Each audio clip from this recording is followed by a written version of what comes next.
Alright, hello everybody. It is another Saturday, and you know what that means. Live stream. Yay!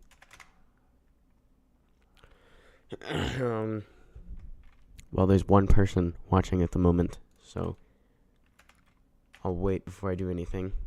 Flashlight. Flashlight. Yes, I have one too. I don't know why, but I got one somehow.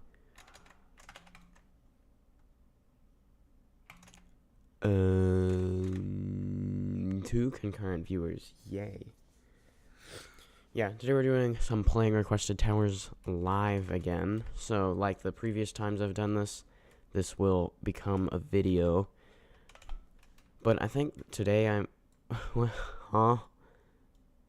But I think today I'm just gonna do 2 towers and then do some other stuff in the stream too. I love clocks. Okay, we're up to 3. Well, that increased a lot quickly.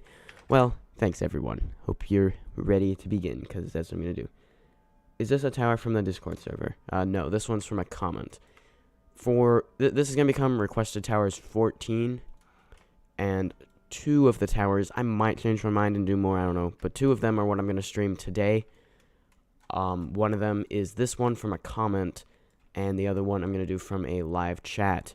Then I'll record the other 2 on their own, 1 from a comment and 1 from the Discord. But let's get started. By the way, you can join my game. I have my joins on, and I sent the link to my profile in the live stream chat. Okay, let's begin. This one is called Tower of Reverting Serenity by this person with this ID and from this comment. Not all of them will be by comments. Not all of them will be from comments this video, but this one is. Well, it's a stream at the moment. Ches Boygore. This is the table of quotes. Use the SMToH electric boogaloo skybox. I need more quotes. Der Hasefga. Should I see? Wait, hold on. SMToH. Let's see what that looks like. There's a sunset. Oh, it's actually called that. I don't know if I'm supposed to, or if that's a joke, because it is the table of funny quotes, isn't it? Okay, let's go up to the portal. Duck, which is over here. Oh. And I am lagging really bad, so you know what that means. Canister mode, super duper ultra lobby LE, but now making game 6000 FPS, and moving part update near. There we go. Look at all those delicious frames. 5 of 10 floors completed. Mid intense or something. First tower of mine to actually have gameplay. Okay. Let's begin. Oh, hi there. Welcome to my first tower with actual gameplay. Well, you probably noticed the like fog end. You're currently on floor 1. Good luck. Yes, you know I like fog end lighting effects. Well, that is if that's one of the categories chosen for the one it goes up against. No, when it goes up against the next tower in this. All right, I'm not warmed up for playing obbies at all, and I woke up like an hour ago, so I know this should be long enough that I don't sound super tired, but it is. Okay, let me try this again. There we go. Going around ladders is annoying. My voice isn't voicing. Oh, wait. Climb the truss and jump. Jump only when you have the jump boost. Ooh, we're up to 20 concurrent viewers. Yay! Is this the stream you would also build Tower of Birthday Celebrations? It is. So that is also planned, and why I'm only going to do 2. I might also play JTOH XL if there's time. I say that all the time, though, and why did it remove the jump? No!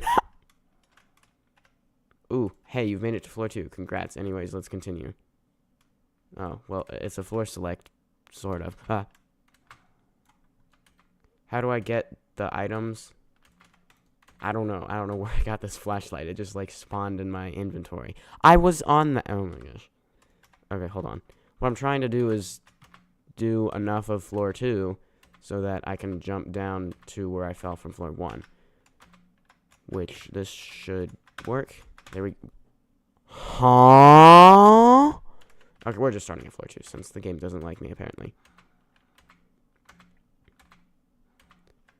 Okay, these zones let you hover. So they're elevators. I'm going to do that. That way I'm... Oh, well, never mind. I was wanting to be as high up there as I can, but I guess it doesn't matter. More importantly... Can I just, like, do that? This is a little unnerving, because I think I'm like... Wait, I'm, like, kind of stuck now.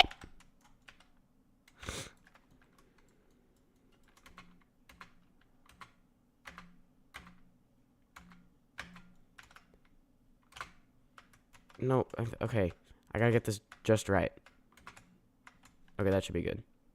Just don't go into climbing animation, which is exactly what I did. Ooh, can I go up? No, I'm stuck at exactly this Y level. No, no, no. And there we go. Alright, nice. I wish I could watch this, but my headphones are broken. I can't use captions on live streams. Well, actually, you sometimes can. I have the stream set to ultra low latency, which basically means when I actually, like, do something, like when I press space there in real time, that means it shouldn't be very long until the live stream viewers see that. So, like, to the people in the game, if I had it set to, like, normal latency, that's kind of weird, because they see me, like, I don't know, fail the jump, and then they hear me scream, like, I don't know, 20 seconds later. It's usually not that bad, but, yeah. Okay, so I hit a button and it activated stuff over here. There's also, just low latency, which is what I normally do, but I fell. I've started doing ultra low, because, yeah, but ultra low does not support, like, 1440p, 4K, or closed captioning. But if I had anything else, you could. Roro Studios, do you have Discord? Why, yes, I do. I would love to send you the link. Let me get it. Hold on.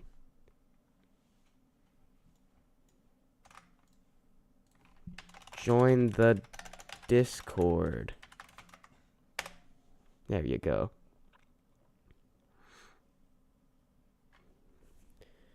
$25 concurrent viewers. Yay. You love to see it. What is it? Is that a corner flip block? Wow, okay. Well, hey, at least I pressed that button, so that means I can just fail as many times as I want. Or is that... Maybe it's a double jump block. Oh, okay. I thought there was no clip for some reason, even though I know it's not. Yes, it's a double jump block. I did it, yes! Oh, I almost fell immediately after, but I did make it. Okay, now this is a corner flip. Let's see if there's anything weird on the other side that I'd have to jump. There isn't, so I can just do that. Okay. Zoom in with I, because my mouse is broken. Some good old shadow blocks. Yay! Wrap around a lag spike.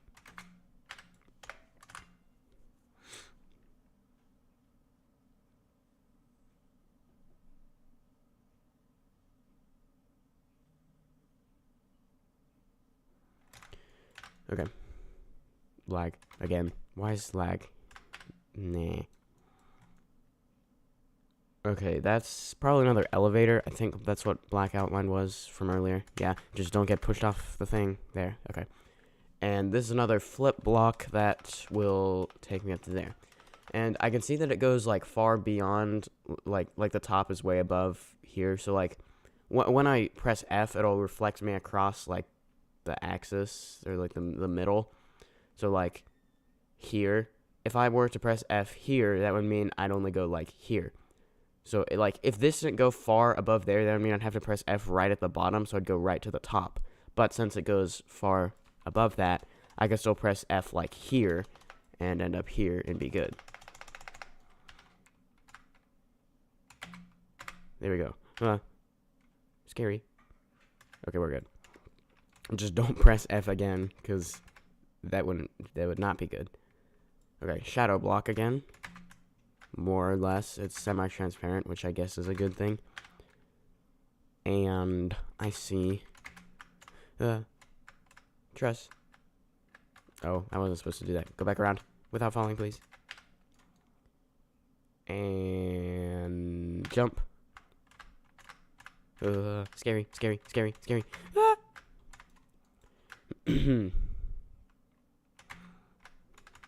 Jump. Okay. I should probably be looking ahead, but what's the fun in that?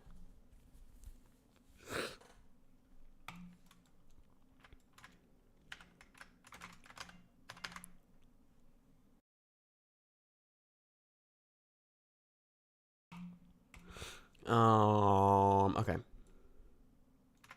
What's the best way to do this? Probably wrap around, like, when they're both at the edge. Not right there, but right here. Whoa. Yay.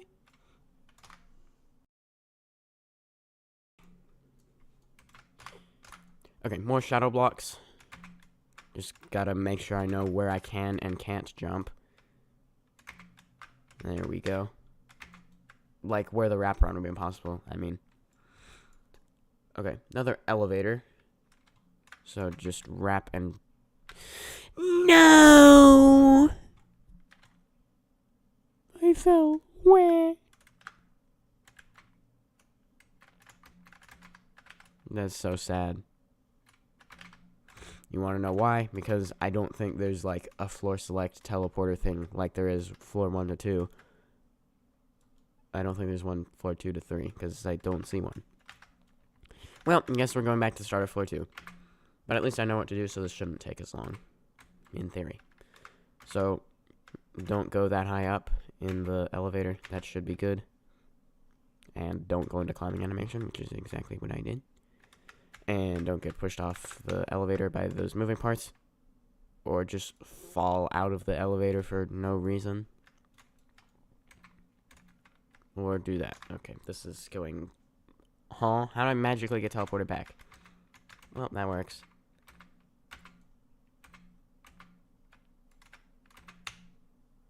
Okay, please don't go into climbing animation. That's exactly what happened. Okay, it doesn't matter that much. I mean, it doesn't make me fall, but it is kind of annoying when it does that.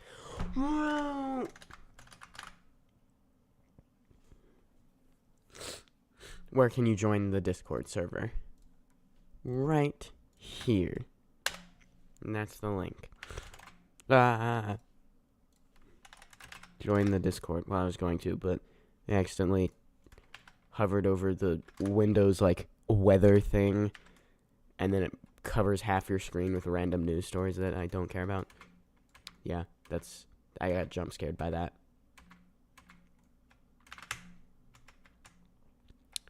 Bro, why do I keep, like, going too high up? This is annoying that it keeps happening.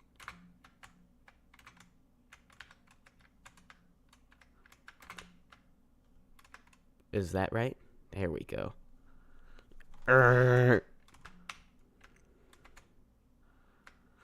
Whoa! Okay. Here's what we're gonna do.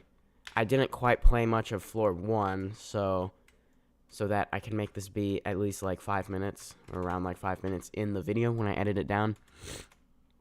We're gonna go back to floor 1. And I'm gonna say that again when I get there to use in the video.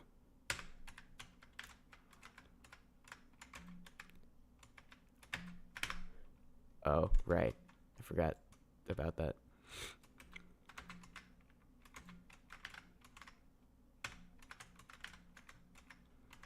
So I want to wrap around kind of like that. What is the best way to do that? Oh, I accidentally stepped on that again. Oh, right.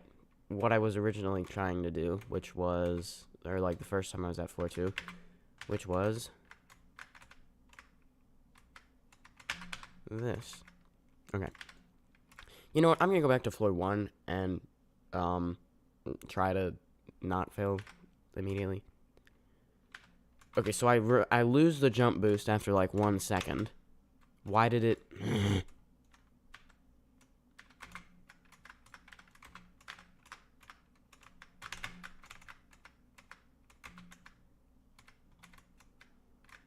So the first time, it didn't make me jump anywhere near far enough, and so I fell off. That time, it made me jump way further than I needed to. Wow, that is, like, so good that it did that. Okay, I pretty much just need to go fast. It seems there's a large catching platform over there, so just go! There we go. That's how you do that. Now wrap around there, and keep an eye on my health so I don't die. Whoa, epic double jump parts. Oh, well, I guess knowing that would have made that easier when I was up there before. But I didn't make it here, because skill issue. Safety net. Lovely. I love safety nets.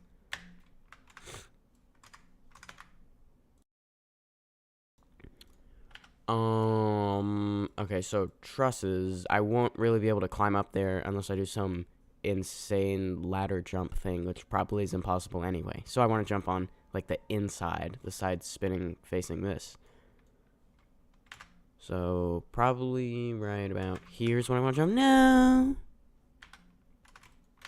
I think using this flashlight will help me, since it'll allow me to see, even though I can see perfectly fine already.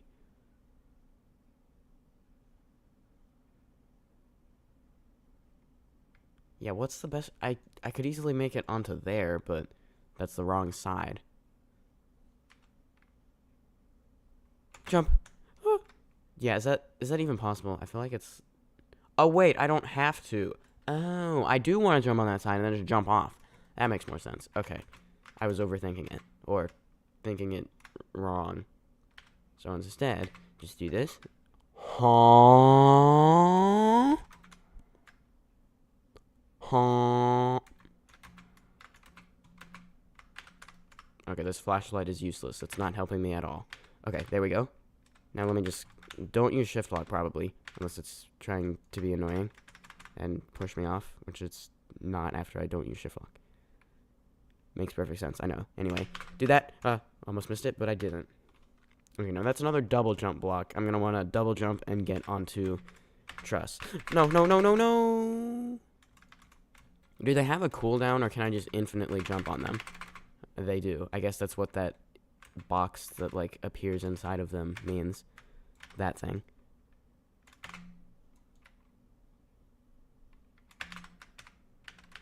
Okay, try again. No.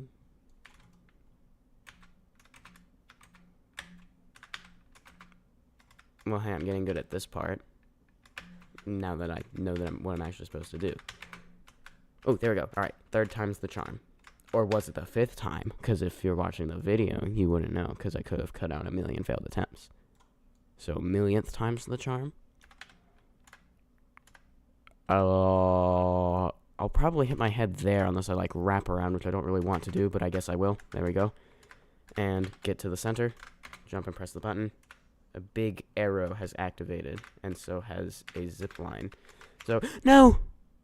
Oh, well, it didn't reset. Okay, so we're actually fine. Task failed successfully. Okay, now what did that activate?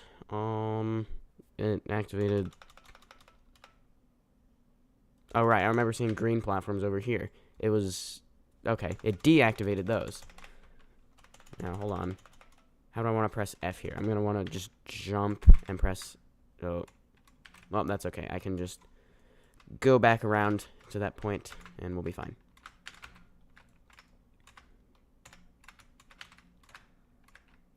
And that jump is easier now because there's not things in my way. Do that. Boing. No! I, like, kind of lost my voice, and so I can't scream, which is so unfortunate. I can't destroy everyone's ears. What an unfortunate turn of events.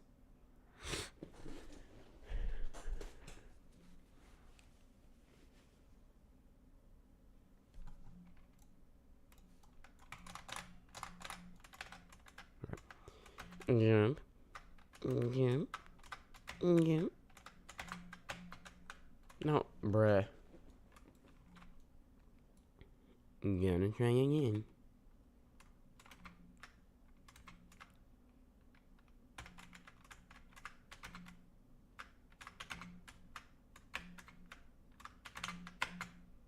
There we go. All right.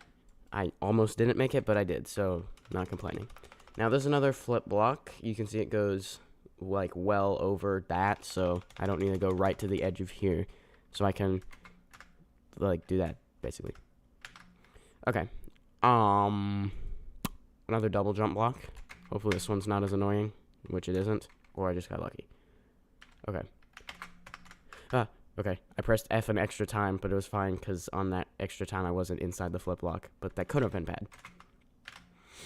Okay, another spinny, and I'm almost to floor 2. We're so close. Ladder flick, and just ride on this spinny. Yay, I did it! Alright, well, I've already done most of floor 2. So, yeah, I'm gonna do an impossible wall hop challenge. That went so well. Turn these off so that you can see it, as I say. Hold on. Let all the lag mostly go away. Well, that was a cool tower. Let's give that a like. Hello. There we go. Here's the ID once again, and let's move on to the next one. Okay, this one is going to be from the live stream chat. So, people have been saying their IDs in the chat for a while, so I'll just pick one at random. Let's see. How about I go with Tower of Confusionness Garbageness, fully finished. Alright. Copy the ID. Screenshot that. That way I can use it in the video. Go switch tower. Copy paste. Or just paste since I already copied it. Which tower are you doing from the Discord? I haven't chosen yet. I'll probably just choose at random. Or based on which one looks cool. Yeah, pro tip for doing that. Yeah, you can submit towers for requested towers or obbies for requested obbies in the Discord in the requested obbies and towers submissions. Yeah, it's kind of a long name of the channel, but what else am I going to call it? I didn't really want to make them separate because I feel like that would just cause so many problems with people submitting tower creator towers for obby creator and obby creator builds for tower creator. So I just grouped them together and said, please say which one it is, which a bunch of people haven't, but people are submitting screenshots from which I can pretty easily tell whether it's obby creator or tower creator on most of them. And yes, you can include screenshots, and that's probably what's going to catch my eye more than any of the text. So submit screenshots, and whichever one looks cool is probably going to be the one that or like the things that look cool are ones I'll be likely to play. In addition, you can also submit towers in comments on requested towers videos. Your best chances are on the most recent one because, like, unlike requested obbies, I usually try to do, like, I don't know, 80 to 90% from the most recent requested obbies, and the other 10 from other ones. But with requested towers, since I only play 4 towers per video, I just do the most recent ones usually. And now I'm only down to doing 3 from comments and 1 from the Discord, as I've started doing that to encourage people to join the Discord. You know what else I should encourage people to do? Subscribe.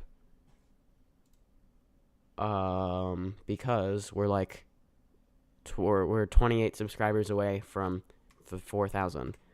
I thought about calling the stream like 4,000 subscribers stream, but then how would I title it anything that would like let people know what it is? Unless I called it Playing Requested Towers Live 4,000 subscribers stream, but that's too much. I could also put one of those sub-goal things, except not one of the ones that everyone knows I'm just going to update to be a higher number whenever we reach it. But, I don't feel like it. Alright, here we are. Tower of Confusionness Garbageness by this person with this ID and from this live stream chat. Alright, it's bottom easy, yet it's 11.08. Because it's on inverse difficulty chart. So much lag. Ah! I misclicked. Come on. Why was that so hard for me?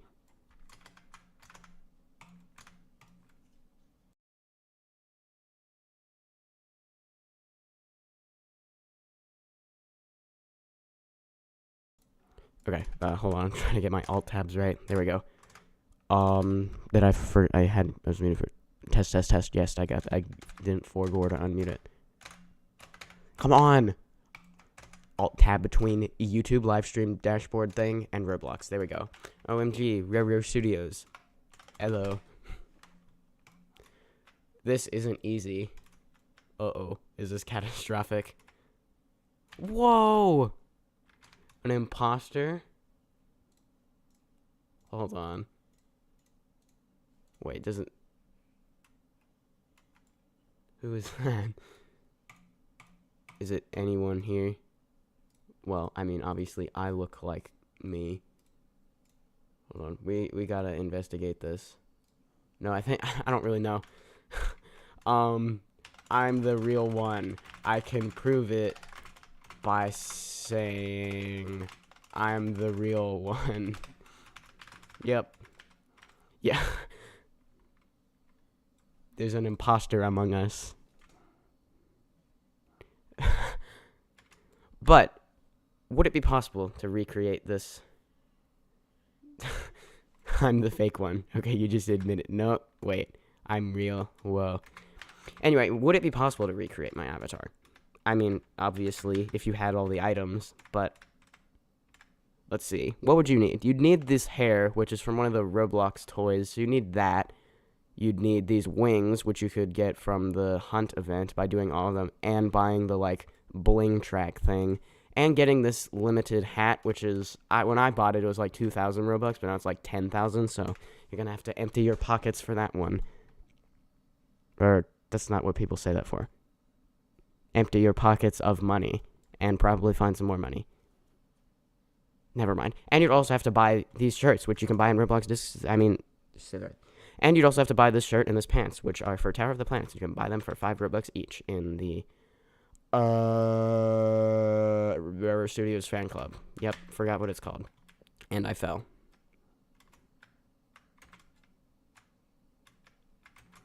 Okay, enough yapping. I should probably actually play the tower.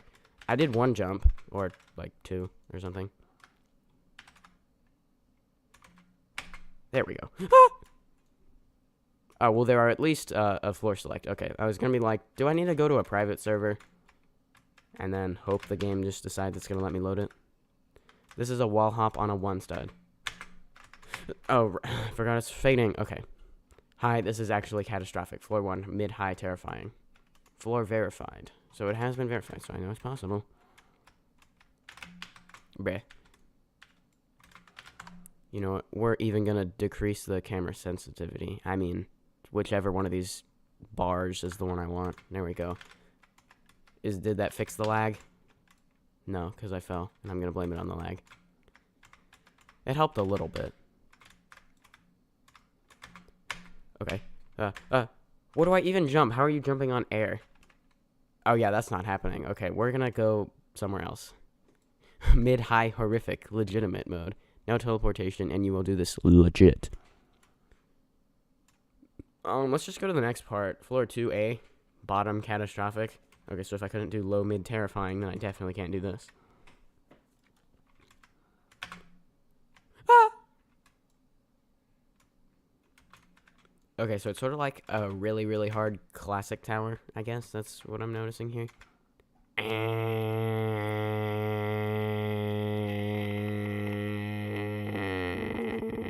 Oh.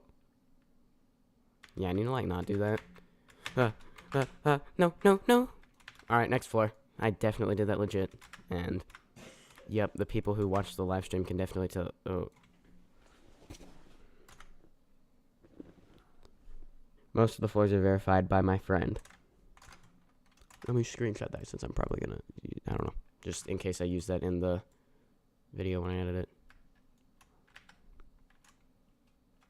Well, I definitely could not verify these because I can barely do any of the jumps. We're gonna go to 3A now. Low catastrophic. Verified by question mark. Does that mean it's not verified? Which means if I verified it, then my name would go right there.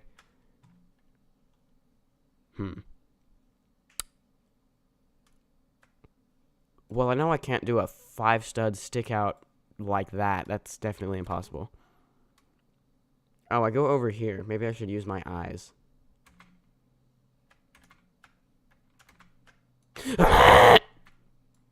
Jump scare.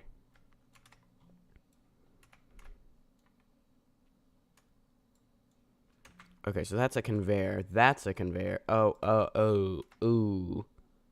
I wonder if I can just, like, hold W facing forward across there and go on, like, climbing animation. We're gonna give that a try. Oh, I found a... Oh, I did it! Let's go. Okay. There's actually a chance I could verify this, except that it's low catastrophic, so never mind. That's not happening. Well, I verified it up to this point, but... Meh. But also the fact that I verified it up to that point probably means those jumps are, like, easy.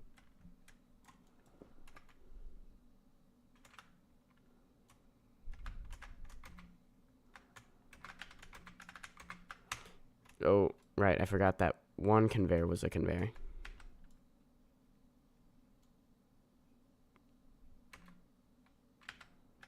Okay, can I just... Maybe I'll just hold W across the whole thing. No!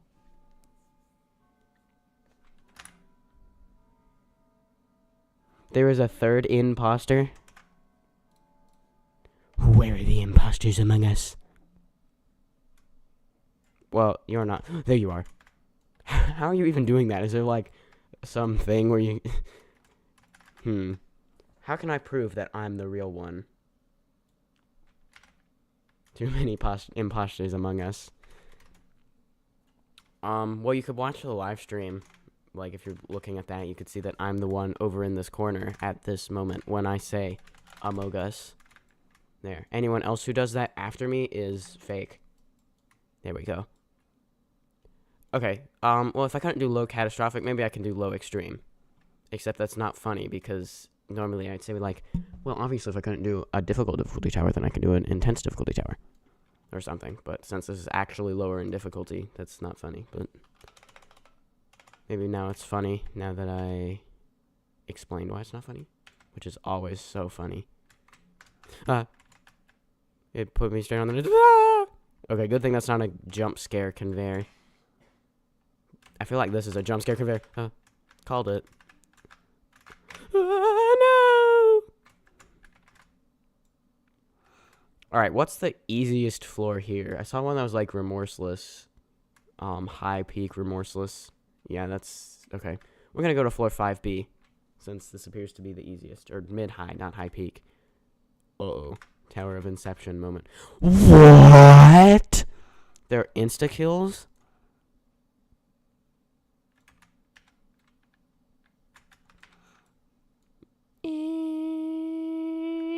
Oh, it's already been verified. How sad. Okay, so I got... No clip would be nice right now, but all I have is a flashlight. Oh, I died of insta-kill again. Just let it respawn. Why did that take so long? You know, I think they should make it so that, like, there's an invisible can collide false or can collide true floor or something. That way you don't have to, like, stand on the edge of that to load it when you're in canister mode, which is kind of annoying. Imposter! Yeah, that might be nice. Let's go to bottom horrific. Why would you even try to verify this? I want to try to verify it. I already know I'm not going to be able to do it, but that's quitter talk. Bottom horrific. After many hours of peril, you have done it. You have reached the maximum amount of peril. Floor 10 is where your demise ends. Okay, that's a good thing, though, right? Because I want my demise to end. Your stress will increase, your happiness will not, and your depression is going to reach the maximum amount.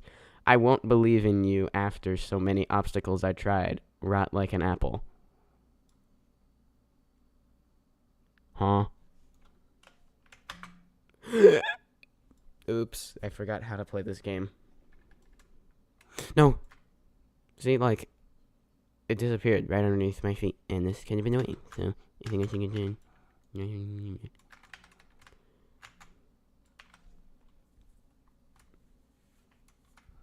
Well, you know what they say. If at first you don't succeed, fail 2 more times, and then your failure is statistically significant. Okay, so that's 2. Come on! There we go.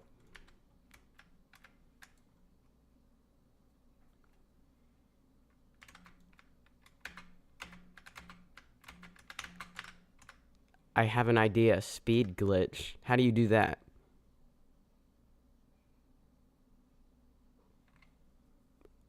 Well, that worked. Yeah, but do I want to... Yeah, that's, like, impossible. I should probably use alignment and stop having no brain. Load.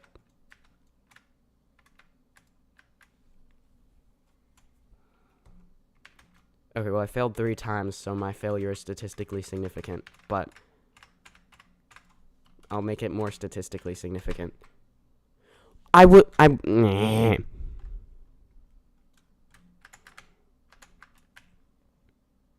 Now, why did it take that long to load, and then it still didn't even load? Come on. There we go.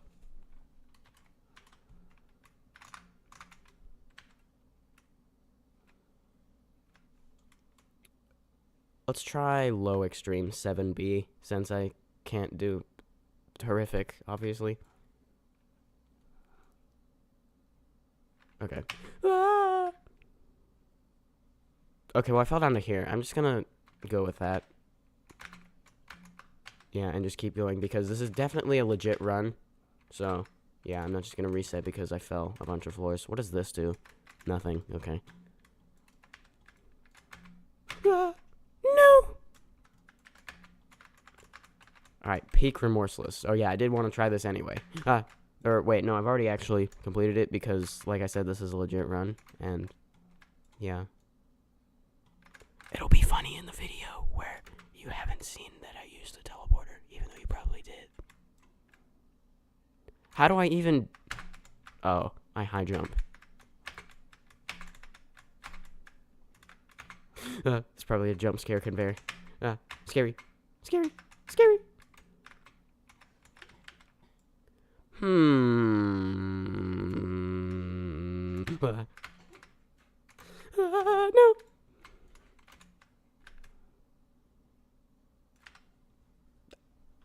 I died. Turn all these off so that I can say, wow, it is laggy. Good tower. We'll give that a like. And that was definitely easy difficulty. Yep. Here is the ID once again. And now it's time for me to forget what the first tower is called and then have to think about it and rewatch the footage that doesn't exist because it's a live stream, even though I could rewind it. And that's... Roro, I nerfed floor 6 after you couldn't beat it last time. Okay. Okay, what was the first one called? I completely forgot. I just don't remember. Tower of something Serenity. Hold on. We can figure this out. Tower of Reverting Serenity. I looked at the file name of the screenshot that I named the name of the tower. Okay, now it's time for Tower of Reverting Serenity to go up against Tower of Confusionness Garbageness. Open categories.png. And go find a random number generator. Generate a number between 1 and 10. But, I'm gonna remove... I'm officially removing the category of difficulty matching because it's so pointless and I hate it. So, yeah. If the random number generator gives a 3, it's just roll again now. Because I don't feel like editing this image. Because that would involve more than 0 effort. The random number generator gave a 8, which means 1, 2, 3, 4, 5, 8. Overall theme. I'm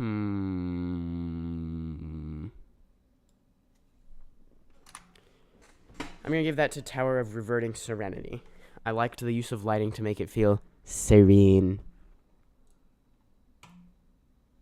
9. Atmosphere will also go to Tower of Reverting Serenity. Remember when I said I liked the fog ends to create lighting and atmosphere? Well, it would appear that this category, yay.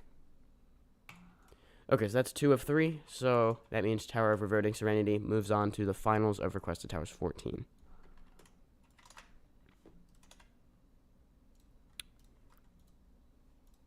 Okay. So, at this point, I was going to go build Tower of Birthday celebrations for Shark's Many Towers of Heck, but like there are 22 people watching, and I can tell you guys are enjoying this. So, and I've also been only doing this for 40 minutes. So tell you what, I'll do the remaining 2 towers that will be in Requested Towers 14. So last time I live streamed every tower I played in the Requested Towers, I did 1 from the Discord, 1 from a comment, 1 from a live stream chat, and 1 from someone in the game. Let's do 1 from someone in the game. All right. I will play the tower of whoever is first to say, high C jump scare. And it must be exactly like that. Capital HCJ with 3 exclamation marks.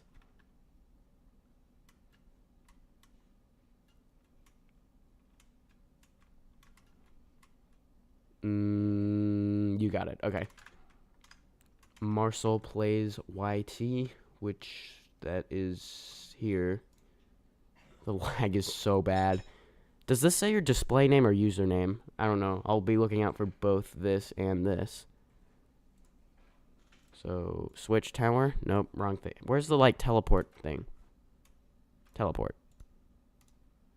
I think it was this one. There's a tree in the way. Nope, never mind. Oh, is that it? There we go. Okay, slot 2.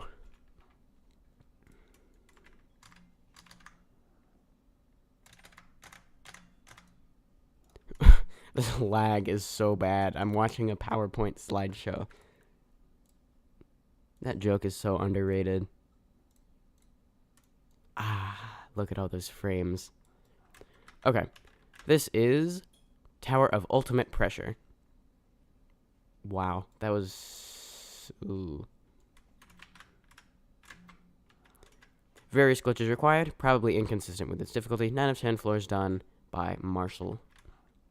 Floor select. Warning. Entering further into the area makes the wind pad inaccessible. Cheesing. Will finish when tower is complete. You didn't need a teleporter to floor 1. You enter the tower and you are already in it. It's a remorseless tower. Frame colors. Placed on the difficulty chart.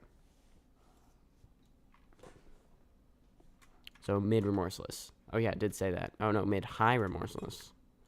Whee!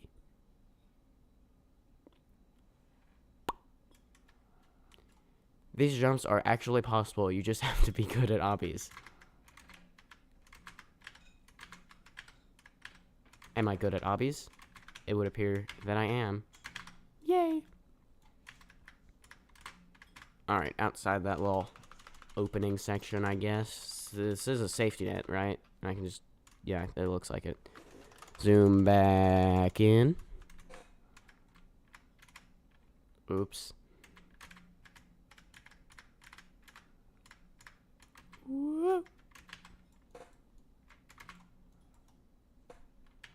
Alright, well, I didn't have much success with a catastrophic difficulty tower.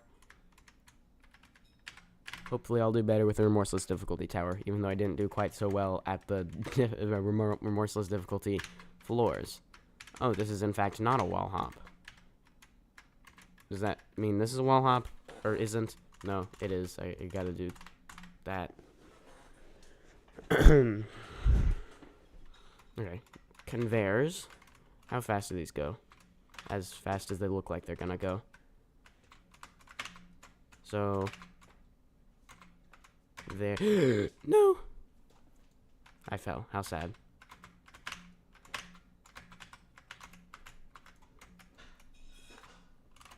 What? Why did it just fling me off of there? Bro, now I gotta go back over here. Your position in line 4.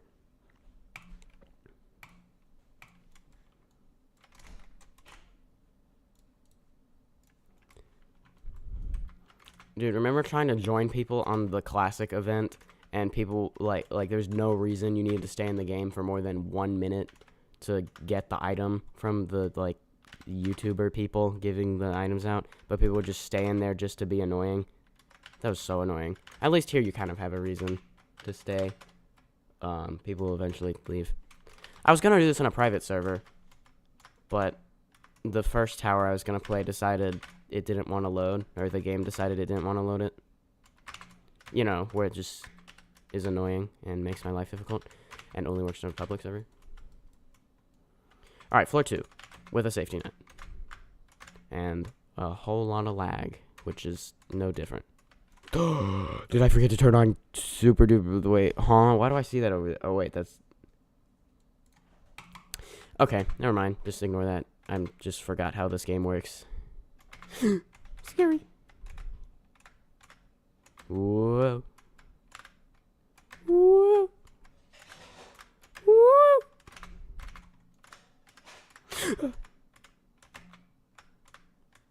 I almost didn't jump when I was supposed to.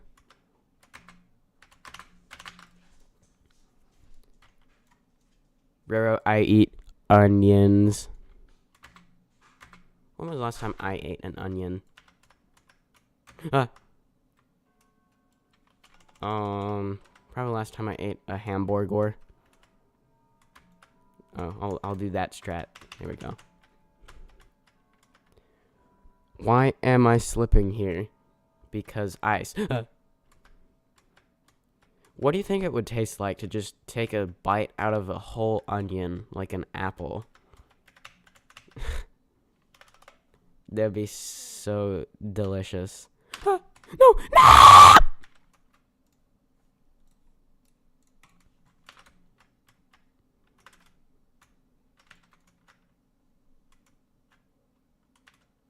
Wait, no, wrong tower.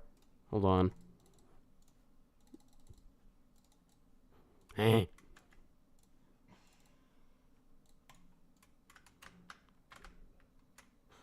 Bro. Okay, so I need to make sure I remember to reset to go... Come on. Bro, every time you respawn in Roblox, it's the longest 5 seconds ever. Let's skip to floor 3 outside, so not too far ahead than where I already was. Whee!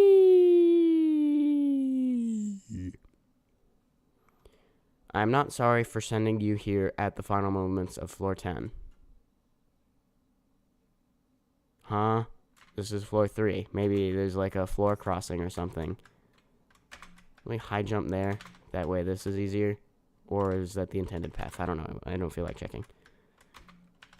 Outside. Outside.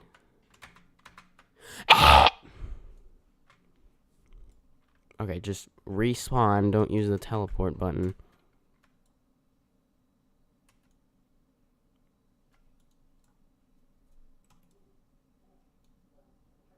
What does that say up there?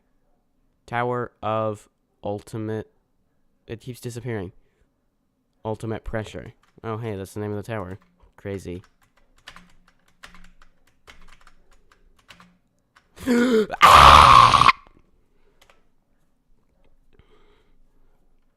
Wow, this is maximum skill issue, isn't it? Imposter! P. Oh, T-O-U-P. T-O-U-P.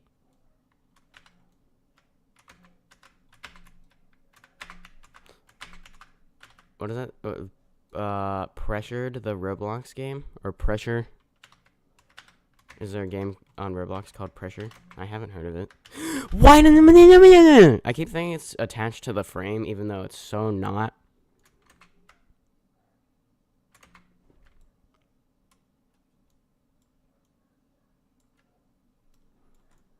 Come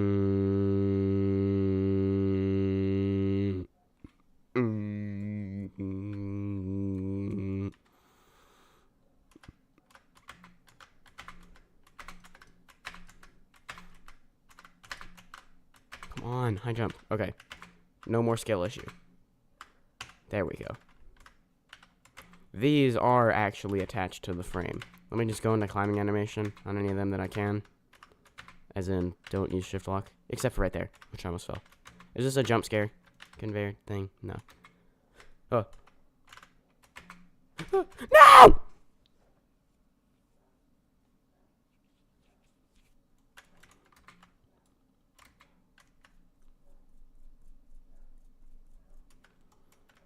Okay, next floor. Floor 7. Whee!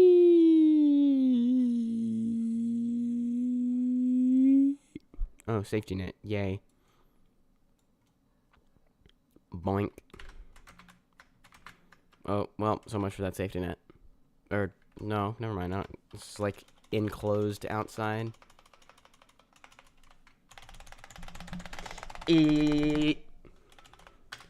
Imagine falling in the chill area. AFK spot.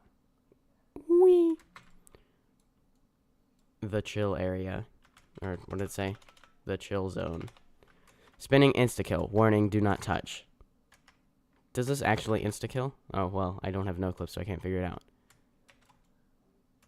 Is there any chance this would, like, fling me out of this whole room? Oh, no, that's not good. Oh, so it is an insta-kill.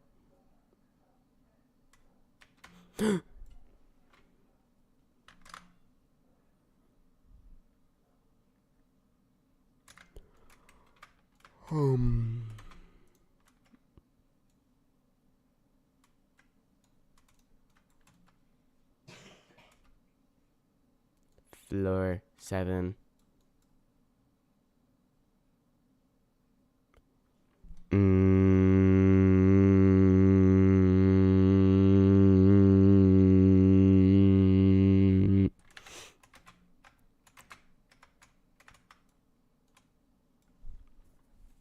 Okay, now where does this even lead? There doesn't even appear to be anywhere.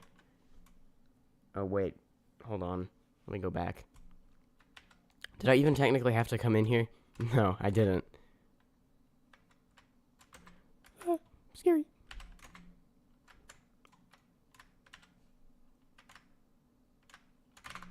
There we go. 12. I agree. This is indeed a 12 moment. Okay, and I should have to go in a climbing animation there. Alright. Wrap around. Ladder flick. Hard jump. Where am I jumping to? Let me figure that out first. Okay. To there. So let me zoom in a little bit. Whoa. That was pretty easy, actually. Huh. Truss maze. That's kind of cool. Never seen that before. Whoa. Scary. Or, it's not scary, I guess. Or is it? There might be a Among Us imposter in here, and that would be so scary. Well, there's the exit. How do I get through here? Keeps going into climbing animation, and that's annoying. Oh, there. That's how. There we go. And go to there. And ladder flick up. Ah, a safety net. 10 seconds. Go, go, go, go, go, go, go. Speed run.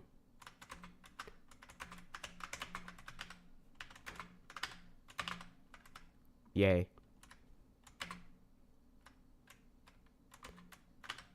Okay, we'll wrap around.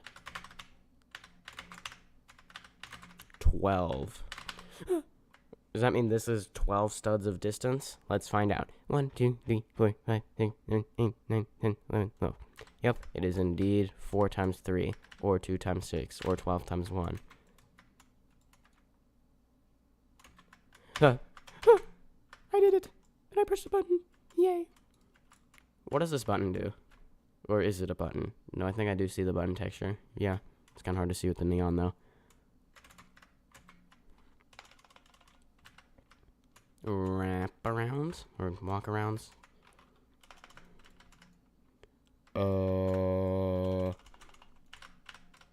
Do that. There we go.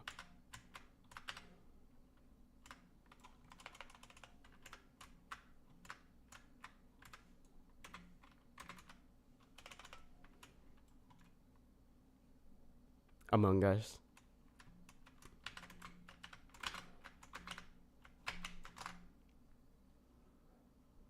My position in line is 1 now.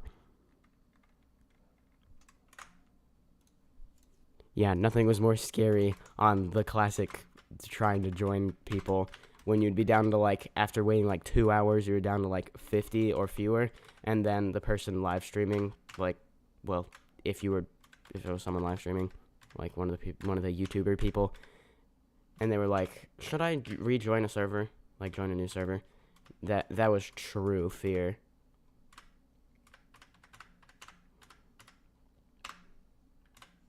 Ah! Ah!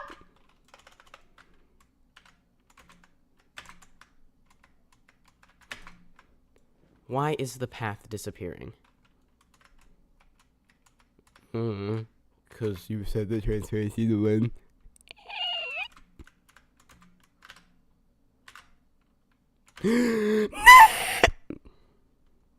Boing.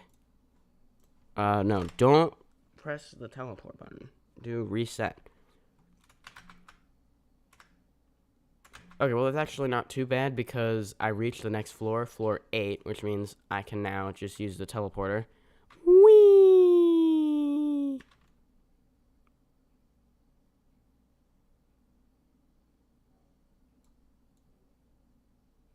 To go up here. Alright, I'm just gonna speed run this tightrope. There we go. Gaming. Scary. Scary.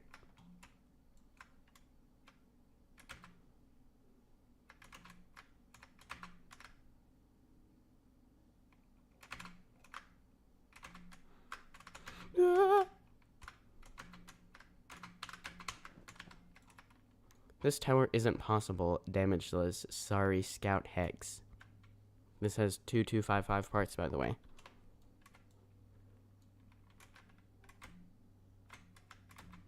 What? I pressed space.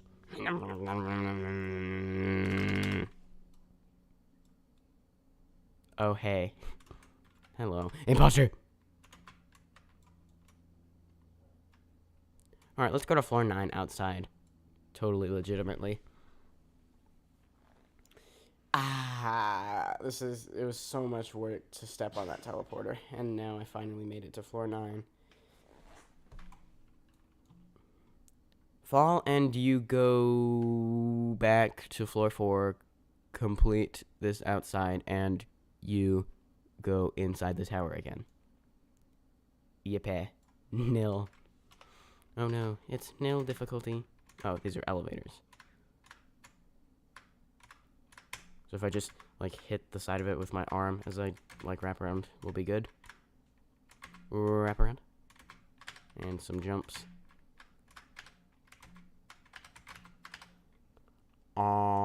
This way. Hard. Okay, so it's only hard difficulty. That's so easy. Well, it kind of is on that part, actually. What does that do? Survive? Oh, I found a way to cheese it.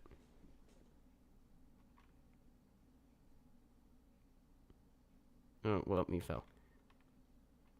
Okay, just wait for the thingy. Jump. Okay, now hopefully I don't take too much damage. If I just don't do anything. Which it looks like I should be good. Just do that. There we go. But if I'd have gone around this... No, no, no, no, no!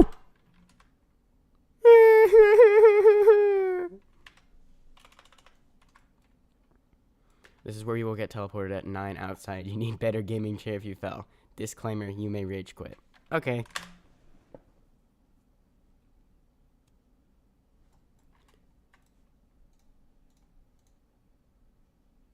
Extreme lag incoming. Alright, cool tower. Hold on, I need to turn graphics up to truly maximize the lag. There we go.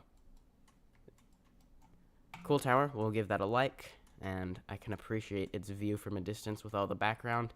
In fact, I would like to use that in the thumbnail. Here's the ID once again. Now I have to figure out how to get a screenshot. Extreme lag. Let's see if this is possible.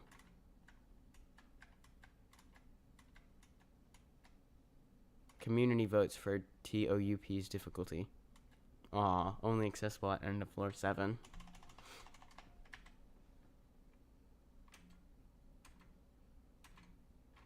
Okay, hold on. I'm trying to get a screenshot for the thumbnail, by the way. That's what I'm doing here.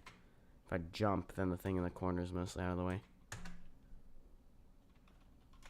Alright, that should be good. Okay. Lastly, I will choose one from the Discord server. It would appear that more people have submitted their stuff to there, so that's cool. So, what I said earlier was I'll pretty much choose one at random, but I'll look at the screenshots too, and if one catches my eye, or if my mouse would work, then, yeah. Let's see. Let me just load everything that's been submitted in this channel. There we go.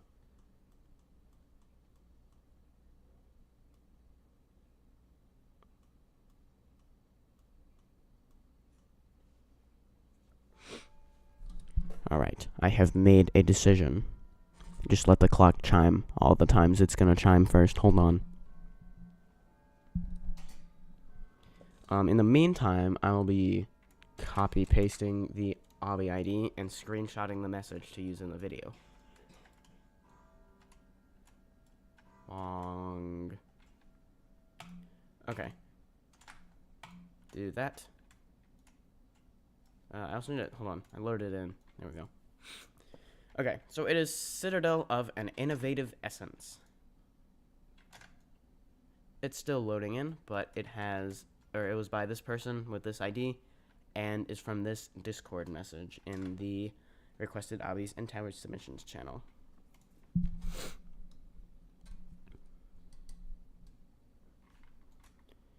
Yeah, something tells me with all this lag, this is going to take forever to load. So, let's go to things to talk about while live streaming. Yay! Alright, map project in elementary school is the thing for me to tell a story about. So one time in elementary school, we did this, like, project where we made a map of a fake country, and you, like, decided a capital, and that's all I can remember. What I did was Rubik's World, so it was like kind of its own planet, in fact, but just one country on the whole planet, I guess. That's also a cube. Minecraft? Yeah. If I ever did that again, which I probably won't, I should have done Among Us Land. That would be so fun. Except Among Us didn't exist yet when this was. But, it could be divided into provinces named after real countries, such as Equimungus and Amongolia, and Bosnia-Mungus and Herzegovina-Mungus.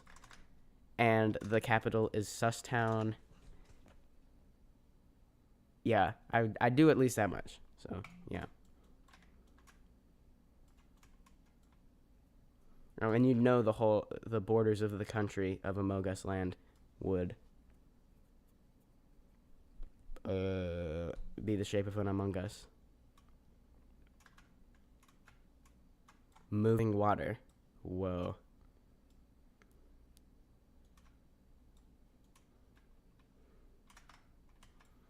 If only I had the FPS counter that SMToH has, that'd be so fun to see it say like 10.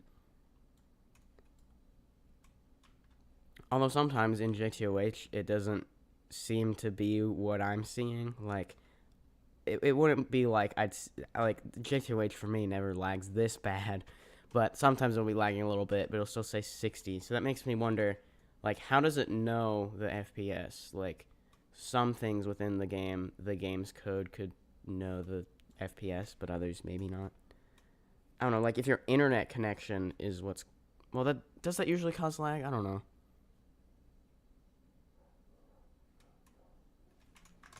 Something, whatever.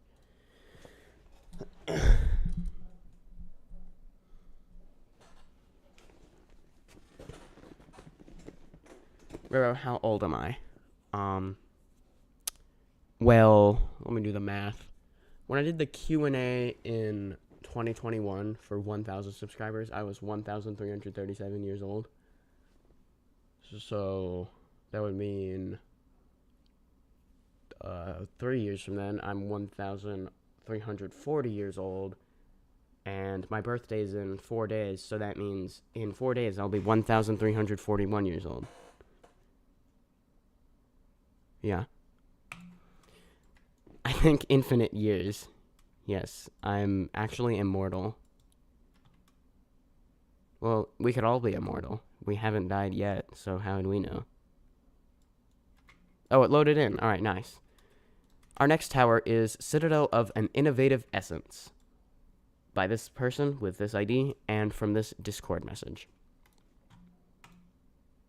I know I said that already, but I'm going to say that again. Oh, that's fully loaded in. Alright, so it's a Citadel, I guess. Whoa. Orb. Glowing orb. Looks pretty cool. I think I'm already going to go ahead and screenshot this because I will 100% forget. Or at least like 80% forget if I don't do that right now. This shall be used in the thumbnail. Yay. Don't turn on LDM lobby for best experience.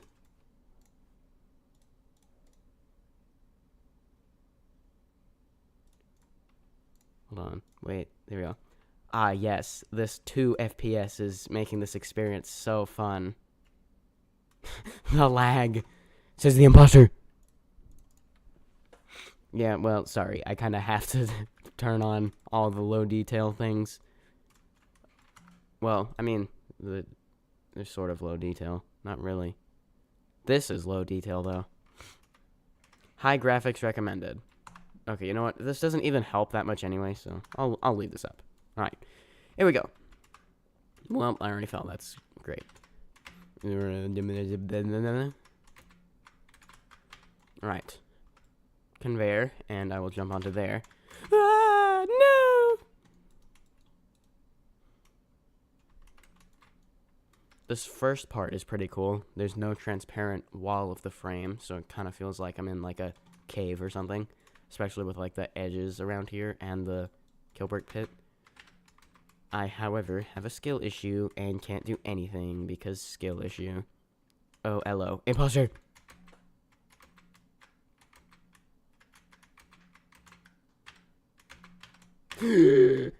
Oh, there's an invisible wall there. That makes that easier. Tower of the Imposter. Sequel to Tower of Among Us.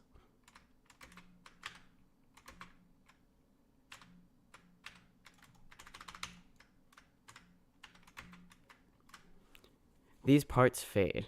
0.3 seconds, 1 second. So, white is 1 second, red is 0.3 seconds. My brain is too small to understand this. This one fades in 1 second. This one fades in 0.3 seconds. A second is some amount of time. I don't know. It's just gonna, like, become a 60 BPM metronome. But then it was like... Is there a floor select? There's not.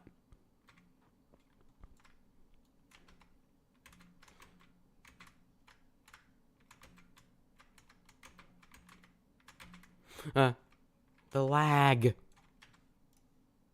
Yes, I have cancer mode. Yes, I have yes, I have moving part update on.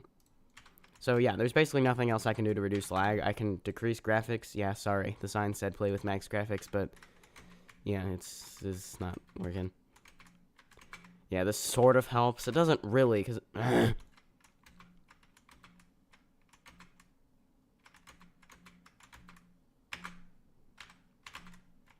Bro! This is worse than GTOH.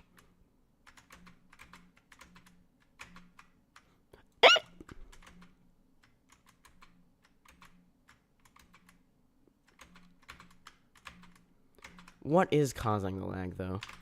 Let's think about this. I mean, I think it's just so many other towers are loaded in the server that all have a whole bunch of stuff, so yeah. Oh, that's causing the lag, but then deloading them sometimes works. Does that mean all this lag is coming from up there? Okay, try again. Ah! The great PC blow up. Don't fail this again. Well, I didn't. Yay. Okay. Let's see. So, this is going to push me off, but this fades in 0.3 seconds. So, what's the best course of action? Probably jump, jump. Yeah. Blender. this? That's probably button activated if I were to guess, so I'd probably go over here. Now, how fast does this go? Not too fast. However, this is a quick fading part. But then what is that white outlined thing that's not opaque? Oh, it was a button. I fell, but I pressed the button, so that's good. Button progress. So now I just got to get back to where I was by not having a skill issue and taking a shortcut totally intentionally and definitely not because I was supposed to fail that. But I task failed successfully. Yeah. Almost missed it. There we go. Okay. Now do the blender part again. You have said the forbidden word.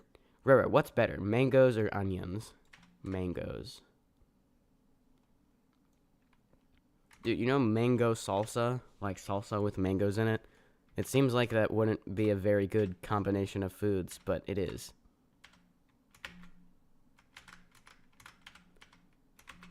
So yeah, you should try mango salsa. But I've never tried Wendy's Frosties with French fries. That just seems like too impossible a food combination. But maybe I will if it would support my argument that pineapple does go on pizza. Then fine, I'll try Frosties with French fries. Would that be kind of like salted caramel ice cream, where you'd be like, why would salt be in ice cream? At least enough for this flavor to have that name. But it works, I guess.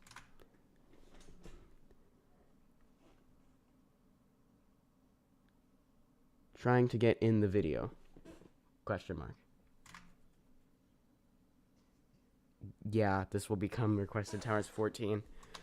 Honestly, I've spent a while streaming this, and I'm not even posting this video anytime soon. This is the thing. This is going to become... When am I planning to post this? According to my very strict schedule. Wednesday, September 14th. Okay, so that's not too long from now. That's a week from Wednesday. Yeah, more importantly in this stream that I was going to do was building Tower of Birthday celebrations, which is what we're going to do after... This is the 4th tower I'm playing, right? Yeah. Corner flips. Outside. Okay, so that's a spinny, and I want to go over, just take a look around. Oh no, I just go up there. Okay. Scary. And there you go. Alright. Scary. Yeah, there's a lot of progress on the line, especially because there's no floor select and I don't have no clip. No! Ah, I could have saved it. No. If you fell, just jump into the kill break pit. Huh? Oh, over here. Okay. Well, that's unfortunate, but at least I didn't lose that button, I hope. I did not.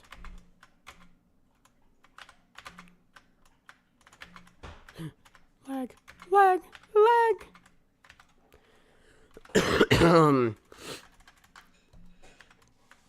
Yeah, my voice isn't voicing.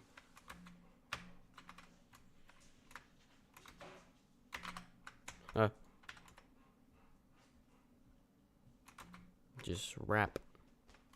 Don't skill issue. Thanks for the encouragement.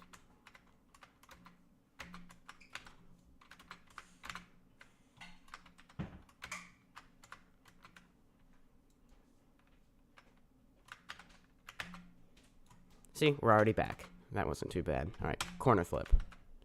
And jump onto here. And go up. And wrap around. And wrap around. That's kind of a wrap around. Now this, let me just don't panic. There we go. Don't skill issue. Wait for that to respawn. Gotta do this quick, since I basically can't stand on that. And is this thing can't collide true? It is. And so I'm gonna have to wrap around it. Onto here. Ah! Why?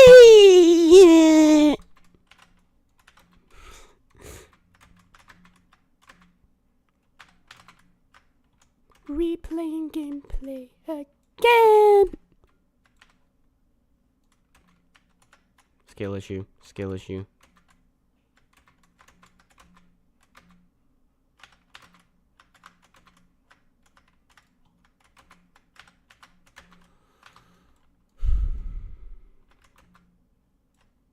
Yeah, I kind of want to go to a private server now so that I can play the later floors because they look cool. Hold on, let me unlike that actually. Since I will do that again after I'm gonna go to a private server to play some later floors here. Don't worry, I'll send you guys the link. And then I'll re-like the thing again. Okay. Hold on, close all the 50 million tabs I have open.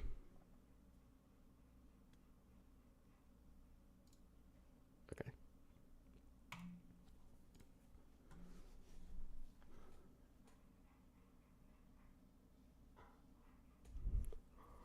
Loading. Here we go.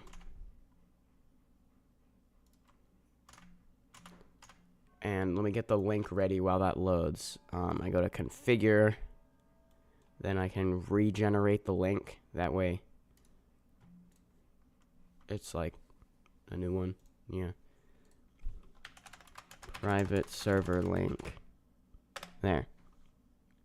Okay, you can use that link and it will join you into this game.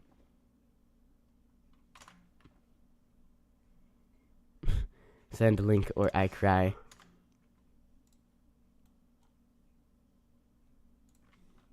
Tower creator. I'll put this in the Discord server too. Tower creator private server link. Here we go. Wait a second.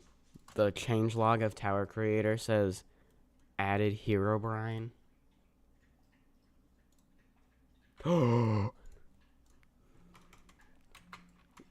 Okay, so that means I can just blame Hero Brian for my skill issue.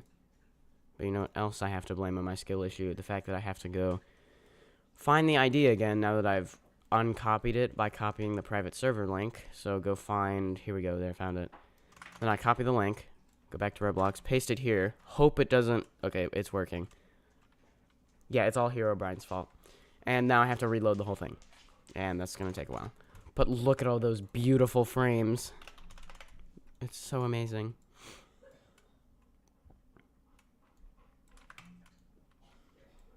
You know, recently I've had a realization. Is it perhaps that sometimes private servers don't like to load towers, like, where it changes the profile picture here but still says my username and doesn't load the tower? Is that like some setting you can do, like prohibit people from loading this tower in private servers? Like if you don't want them to be able to use NoClip? I feel like that could be a possible explanation, but... Ooh, what is this? Whoa. Did Hero Brian put this here? Hero Brian must have put this here. Let me just use NoClip to go a little faster. Does this just keep going into the rocks? Oh wait, it's Cancline Falls? Is this where Hero Brian is?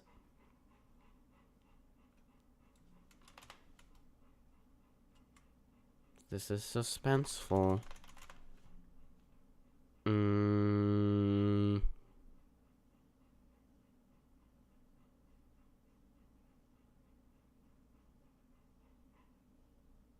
This is so exciting. Yeah, I'm just gonna use NoClip. Or no, flashlight. That way it's like holding an item. No, I don't know. How long is it gonna take? Yeah, okay, NoClip. Go faster. Oh yeah, that'd take forever to walk through all that. Huh? Did I just see something here? No, I didn't. Never mind. Thought that was Hero Brian.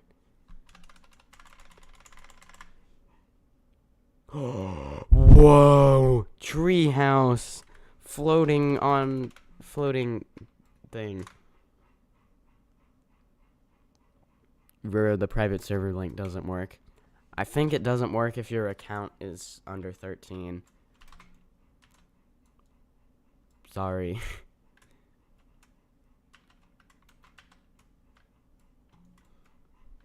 Wow, treehouse.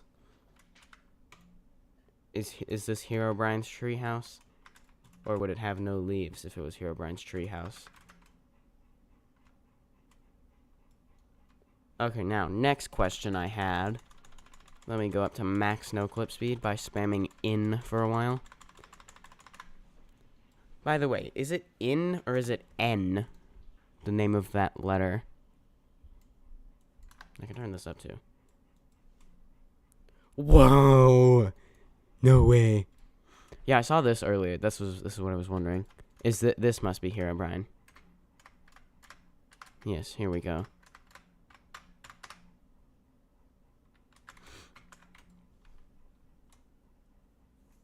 Alright, time to go to the Herobrine Shrine.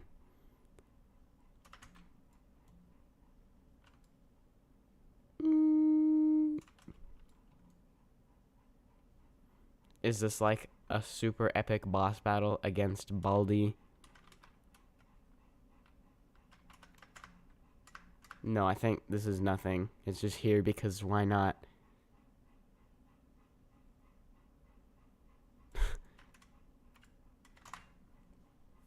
Has it loaded yet? Oh, it's done loading. Okay. Okay, I just loaded it in a private server now because Herobrine, yep, they added Herobrine to this game, so it's his fault. Yep. So I can play some of the later floors, which indeed look pretty cool. Let's go up to this floor. Floor something. I don't feel like counting. Find the start, which looks like this is the start. 5 seconds. I don't know what it is.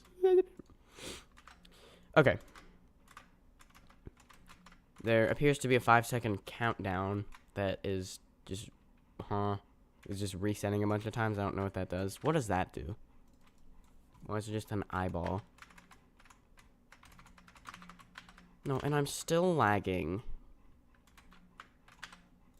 Let me, do moving part update near. That should help. Not really. Why is it, like, sometimes just, like, stopping me from moving? See, look, what is that? Oh, is that what the timer is? When it's, like, red, I can't... Yeah, okay. So when... Now I know what it... So, for 1 second, separated each by 5 seconds, I can't move during that time. I guess I can probably jump, though. Yeah, I can jump. I just can't move. Now here I want to, like, alternate, which thing I'm on. There we go. 12 seconds. This is, what does that activate? Is it that? I feel like that wasn't there before. But I can just wait out the timer and press it again to figure it out. No, that was already there. I can't join. Wait, I made it in. Yay. What does this activate? Oh, I think I saw something over there. Now I gotta just wait 10 more seconds to figure it out.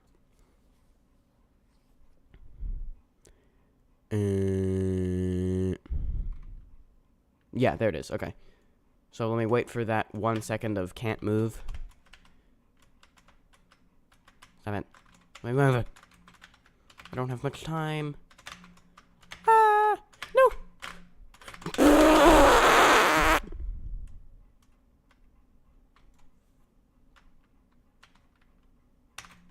Alright, I have no clip, so I can just, like, pretend that didn't happen. Ah, okay, so what I want to do is, like, jump and press F at the same time. And let me wrap around and go into the slope, or go onto the slope, so that I can stand on slope and slopey slope. Arrow points here. And I gotta make sure I keep an eye on that timer. What is my username? At Cheeseburg. Username. I have caps lock on, hold on. Shark Noob 2001. That is my username and display name. Oh wait, I could have just... Whatever. You can scroll up in the... Hold on. I has idea. I'm gonna copy the link again to the private server and make a pinned message of that. Private server link.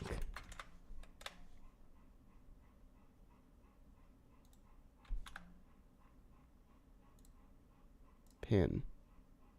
There we go. Alright. Okay, so I need to make sure I do jumps like not during that 1 second of I can't move, and I still don't know what this thing does.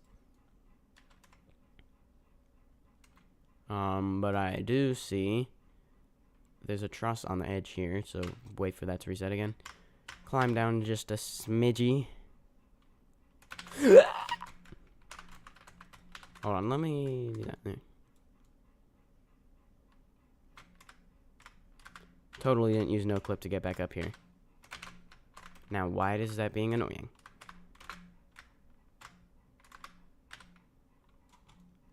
One, and go. I don't like this. This is too hard. Okay, we're going to a different floor. Herobrine hunts me down in the new Tower Creator update. Ah!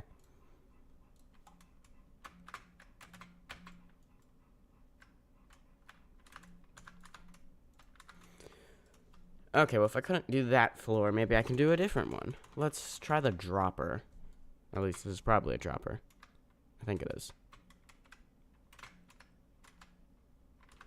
Are you ready for round 2? Prayers that you somehow survive. Dropper number 2. Yes, it is a dropper, so yes, I do go down. Does this insta-kill? No. It does do a lot of damage, though. Can this flashlight heal me? Perhaps if I eat the flashlight?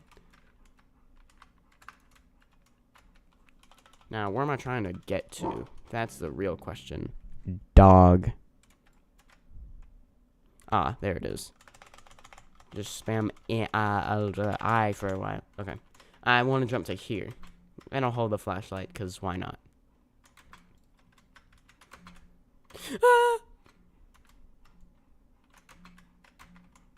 No, no, no, no!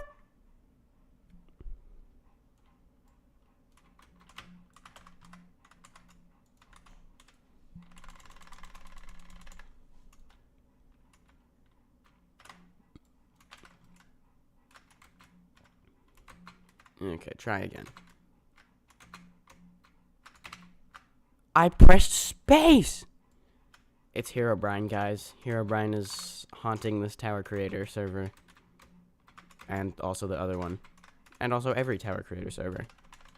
Because I have a skill issue in all of them. And it's all Herobrine's fault.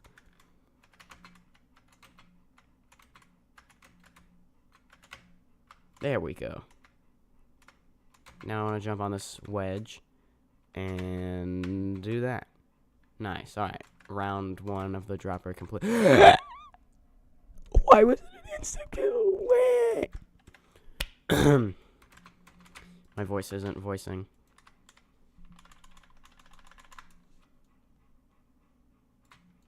Okay, so it's basically just a big descending part. What is this? This is just a fun ride down a bunch of thingies. Painting parts. The last section, good luck. This was more difficult version of the dropper's fading part section from the first one. First person recommended. Well, I'm going to put my view outside here so I can see where the insta-kills are and aren't. Oh, wait, they're not insta-kills, actually. Some of them are insta-kills, but...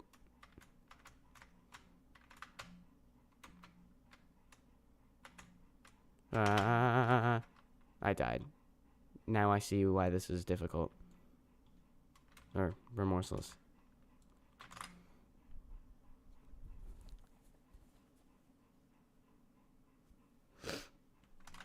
Let's skip to the end.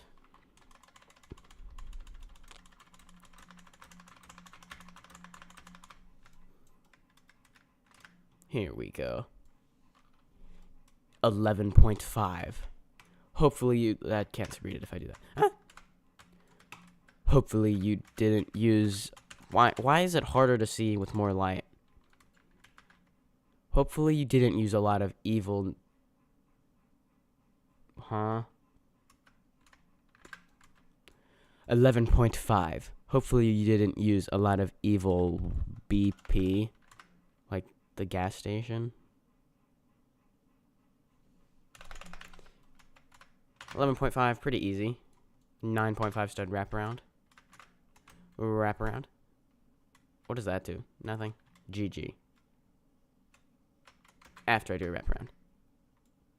What? It didn't even... Oh, I still hit the wind pad. So I didn't need to go into no clip.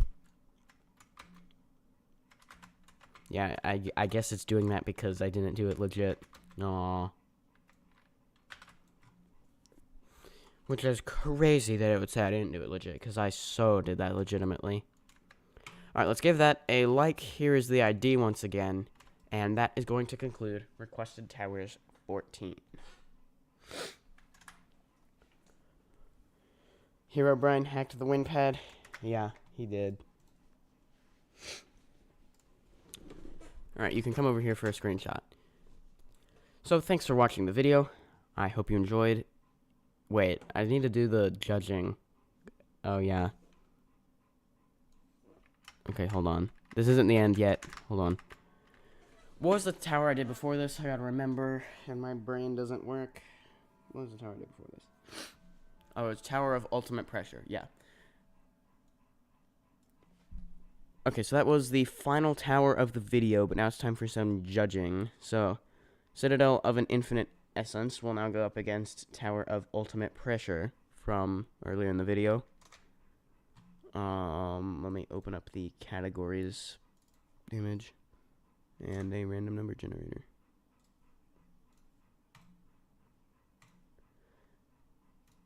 Alright, 5. 1, 2, 3, 4, 5. Design overall. Hold on. Let me...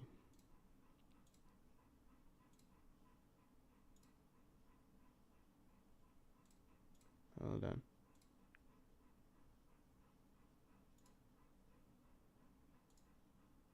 I'm like going back through the stream so I can remember what the design looked like on Tower of Ultimate Pressure.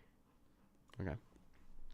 Design overall, I'm going to give that one to Citadel of an Innovative Essence. Because this refers to like it's from a distance design, which this looks very cool. Many towers have one because of this. Just like so much stuff everywhere. And also the outlined parts everywhere. That makes that look cool as well. Next category is 7, which would be creativity of client objects / mechanics.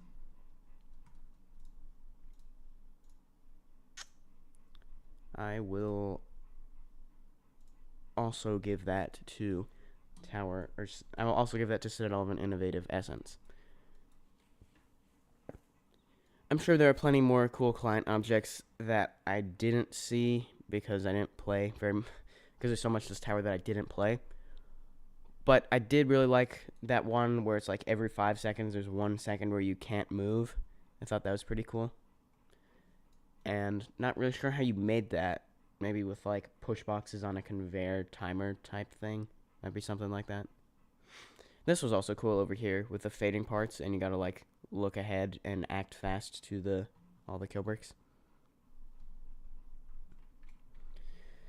Okay, that still leaves the 2 video championship though between Requested Towers 13 and 14.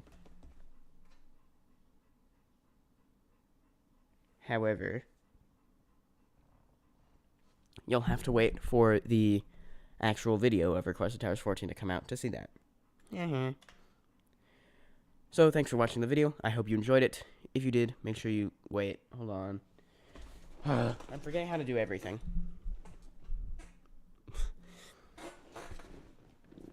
So that means Citadel of an Innovative Essence has 2 of 3... I can't speak. So that means Citadel of an Innovative Essence gets best 2 out of 3. So it will win this round and move on to the finals, where it will face off against... Gotta remember the tower. I don't know. You'll see it in the video of Requested Towers 14.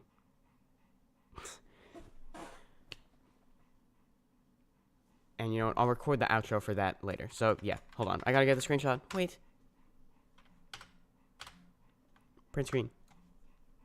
Hold on. You can't see the cursor in that. They updated it at some point where you can't see the cursor in screenshots, which is nice. Yeah, okay. Alright, so that doesn't conclude the stream. However, that is going to be the end of playing Requested towers in the stream. So now we're going to move on to the next thing I wanted to do, which was building Tower of Birthday Celebrations. So, time to do that.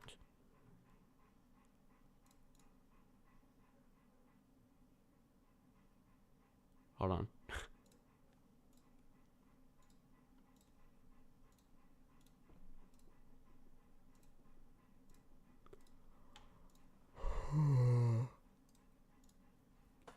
It's time for Tower of Birthday Celebrations.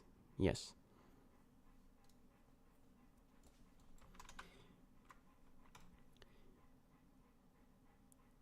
Alright, edit in studio. I'm gonna leave the game here because I'm gonna go to Roblox Studio now. So, yeah. Tower of Birthday Celebrations. This is gonna be the first tower I build of SMToH Ring 5. It's currently loading. Give me a second. It's not the first tower from Ring 5 built, because most of them have actually been submitted in the Discord already. If you go to announcements, I've listed all the towers submitted by difficulty. So, it says I submitted Tower of Birthday Celebrations, even though I actually didn't even build it. Well, I'm about to build it. So basically I was reserving that spot for myself. But, yeah.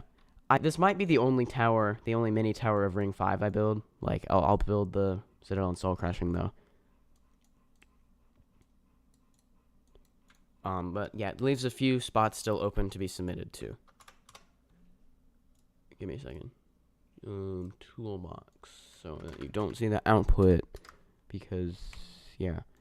Window capture properties, change that to...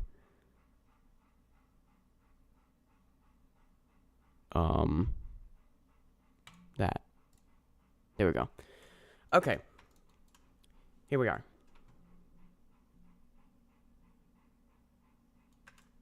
Wait, no, not... I usually do terrain editor, actually. There. Where is that? And...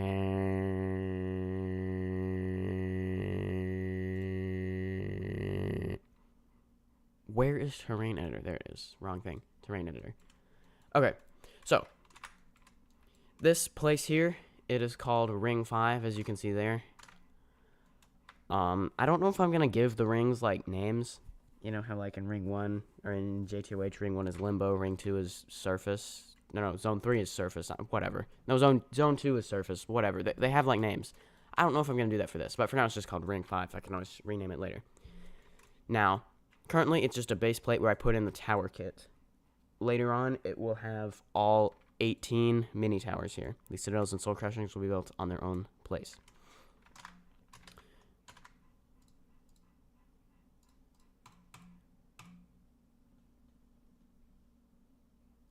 Let me edit the title. I really don't know what to make the thumbnail be.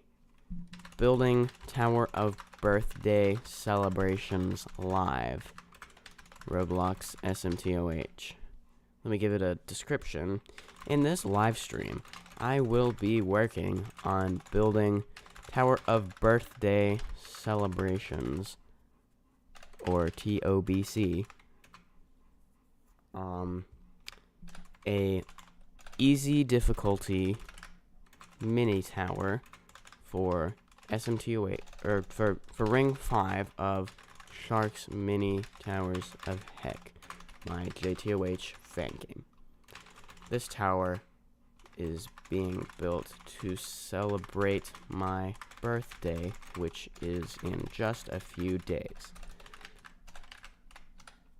Thanks for watching.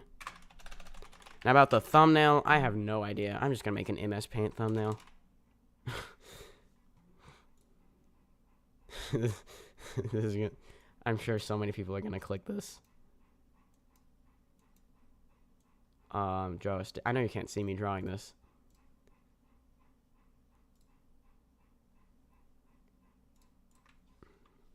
Let me draw a birthday cake, I guess. We'll go blue rectangle, light blue rectangle, lighter blue rectangle, with some candles on top.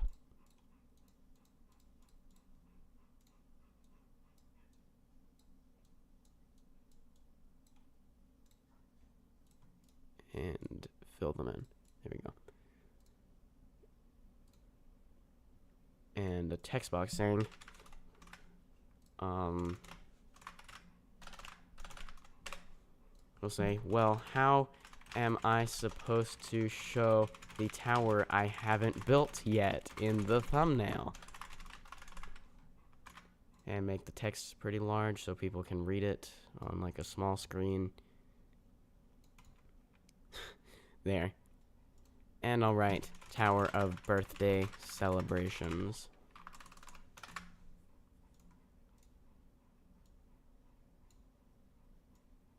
Alright, are you ready to see this masterpiece, guys? I'm gonna call it Tower of the file name. Tower of Birthday Celebrations thumbnail. Or something there. Alright, close MS Paint. Go change the thumbnail to find the file location. How does the alphabet go?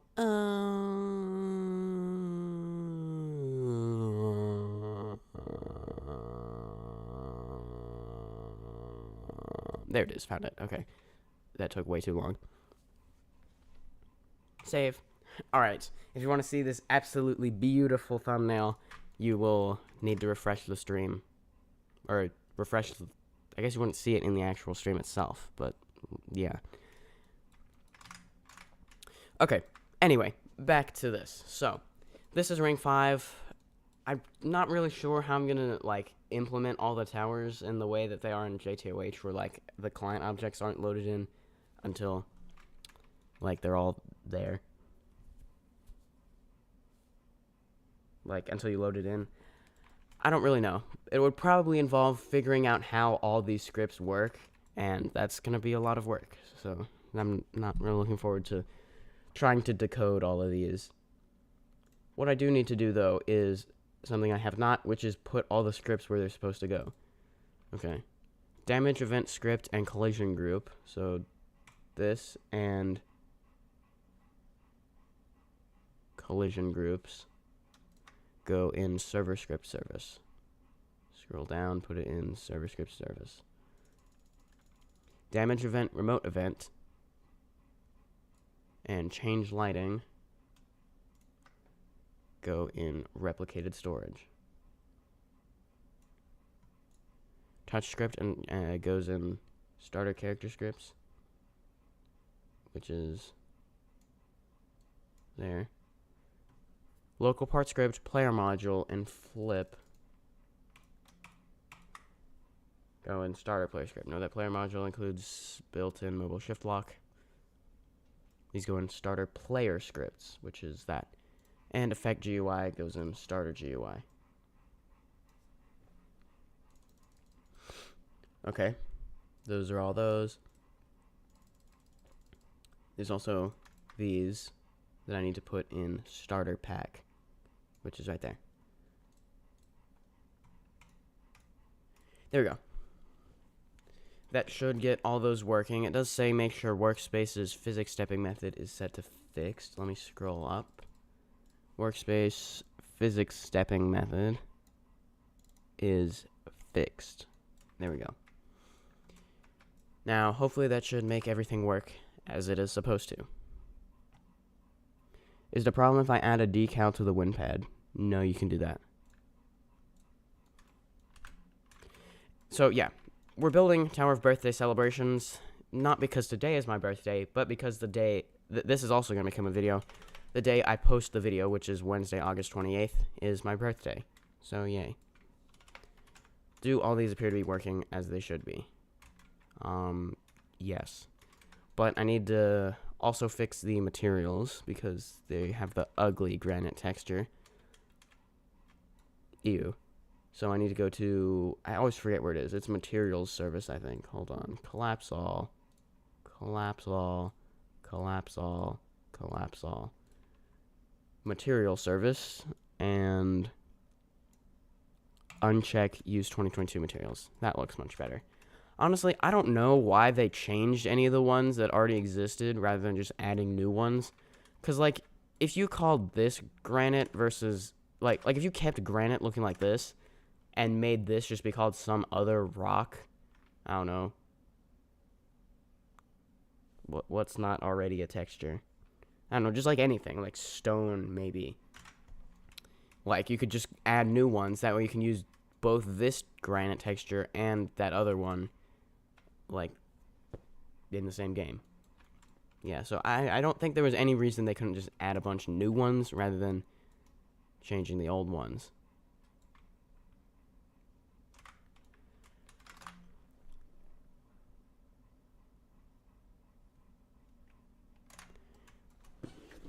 So let's get started. Now this isn't the whole tower. It's a mini tower, which means 8 30 by 30 floors. I think. Hold on. There's mission rules. Yeah, it's 30 by 30. Couldn't quite remember. So let me just delete all the floors except floor 1. What do these include? Include like, oh wait, that's music. Oh, right. Oopsie. No, I meant frame. Frame. Delete all of the parts that are not part of floor 1. So just select those all and delete them all. And let me also take... Uh-oh. Hold on. Wait, yeah. Delete that. Bleh. Take all these and just move them up out of the way. Okay, so now we have frame floor 1. And, oh, there is a spawn location already in the tower kit, so I can delete this one there. Okay. Resize this to be 3130. Resize this to be 13030. Resize this to be 13030. Resize this to be... Okay, they're all... I don't know, just do them one at a time. It's not that hard. And might prevent some problems. And I can hold Alt because they're part of a model. I need to hold Alt to select them. There we go. Just move them close enough to their location that they're supposed to be in. Then line it up like this. Hold Alt and Control to select those all. And do that. Alright, now we got the first floor. Honestly, I'm not really sure what at all I'm going to be doing for this tower. I could make it like a birthday cake type thing.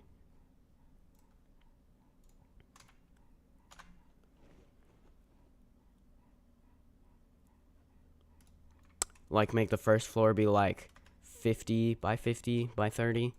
And then do like 40, 30, 10 or something. Yeah, how do I want to make a birthday themed tower? I think it definitely should be a birthday cake. And that was the idea, I guess, since I made the thumbnail. The MS Paint thumbnail be like that. So, that does, however, raise the question of, do I want the larger floors to count as more floors? So, like, if I do a 60 by 60 floor, that would count as 4, maybe.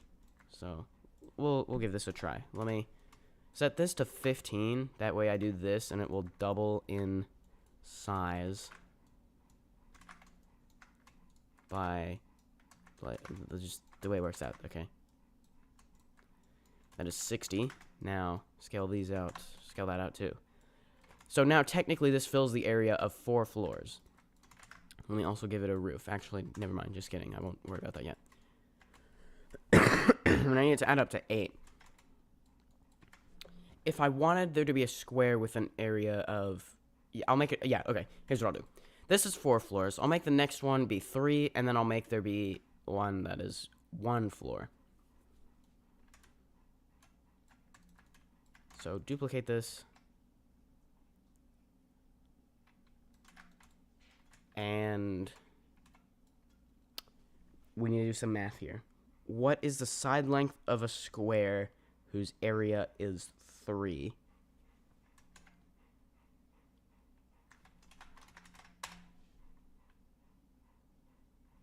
So the area is 3, so so x is the side length squared needs to equal 3, which means you need to do square root 3, which is 1.7320.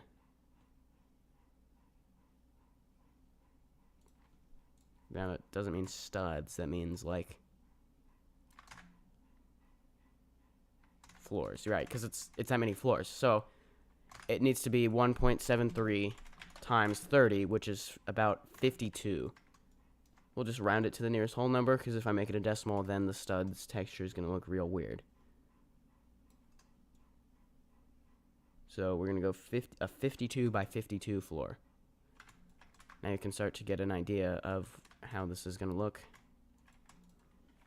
Name this floor 2, actually.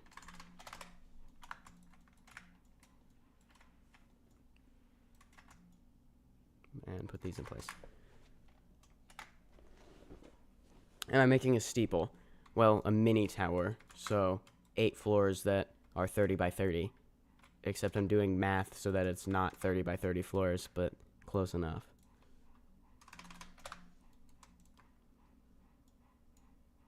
So it's sort of like a wacky frame tower. And I think technically mini tower refers to like neats, but I'm saying a mini tower is 8 30 by 30 floors.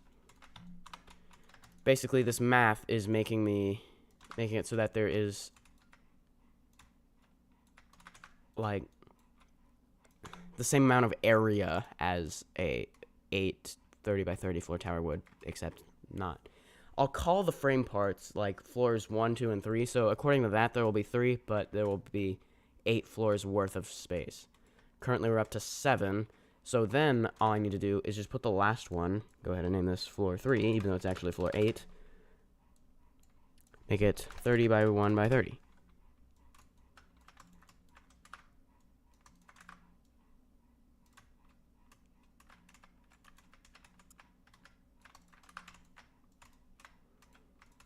Now, the point of this is so that it looks like a birthday cake.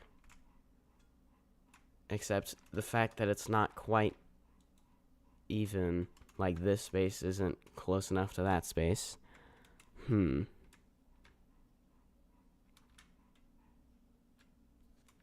Well, let's put in the walls first, and then I'll decide what to do. So this is just a normal size floor of 30 by 30. This is pretty simple. Make that 0.6 transparency. And duplicate. And do that. And put on a ceiling. Yeah, okay. So I'm going to have to shrink this floor a little bit so it won't technically fill the area of 3 floors. But whatever. It'll be close enough. To do that, let me count the stud's distance of like both of these so I can get an idea of how to make it evenly spaced. Let's see. So from, make these a different color, hold on. Just some random color, they're temporary anyway. So from here to here is 1, 2, 3, 4, 5, 6, 7, 8, 9, 10. From here it's 3, and I want to get those two distances to be equal. So I can make it 9 and 4. 8 and 5, 7 and 6. Of course, it's not going to work out. We'll go 7, 6. So this needs to go from 10 to 9, 8, 7, 6. We're going to do everything. And the same thing here. Don't count that stud. 1, 2, 3, 4, 5, 6. There we go. Because I guess it kind of makes more sense that you'd have this distance be 7, like lower down. I don't know the way to make it be structurally sound. What is my favorite client object? Probably buttons. Yeah, there's like so much you can do with buttons. But hanging parts are also pretty cool too, where you like combine them with other client objects. Anyway, that should technically be all I needed to do, resizing that measuring stick part.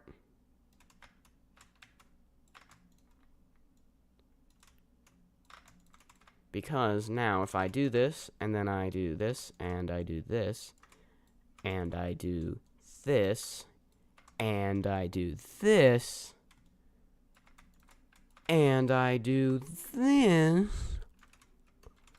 this should be, don't count that stud, 1, 2, 3, 4, 5, 6, 7, and this should be, don't count that stud, 1, 2, 3, 4, 5, 6 studs. Okay, So, technically the quote-unquote floor 2, which is actually floors 5 through 7, isn't actually the space of 3 floors, but close enough so as to make the cake look nice and even. Well, mostly it's one stud off, but whatever. Go ahead and save the game, which I've been doing. Not. Next question is, do I want this part, like the floor of the next floor, to be like here, like it is here, like one stud above the top? I think that's what I'm going to do, rather than here, where it's like lined up. So, let me select all the floor 3 parts, which is easy enough since they're all named floor 3. Move it up a stud. And I think I can actually just take the ceiling / floor and just do that.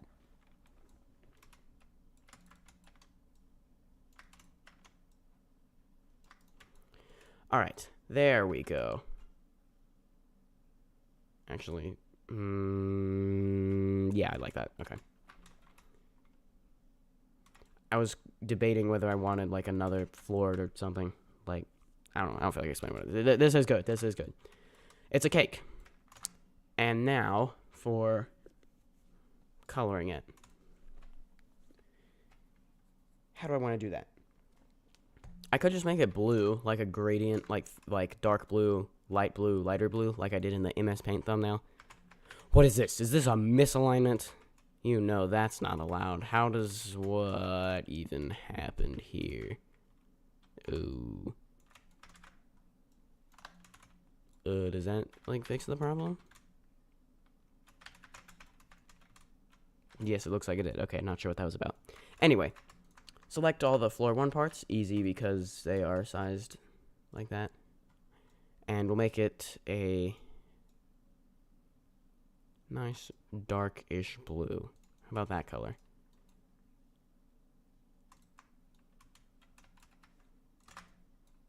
Nope. Copy that.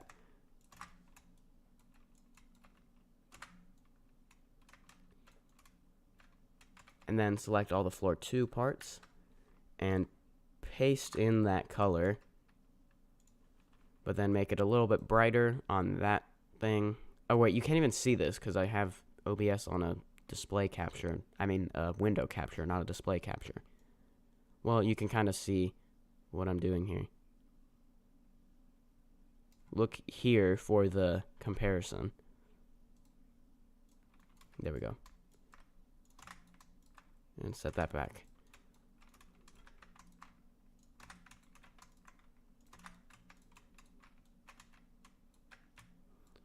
Okay. And select 1, 2, 3, 4, 5. All 3 of these. Paste in the color of that. Now, make it even brighter. There we go. Here is the yay. Next problem to address is that the floor, like the bottom of here, is not the color of these, which is kind of hard to see on this wall, but it's not. So I think the best thing to do would be call this part of floor 1 and scale it like that. Then just make a sort of box around here. And then I also need to fill in these 1 stud gaps, which is kind of annoying. I have to use an extra frame part for 1 stud, but what are you going to do? And now duplicate it, name this floor 2, copy paste this color. Is that a misalignment? It would appear that this is misaligned, which is an abomination. We need to fix this immediately.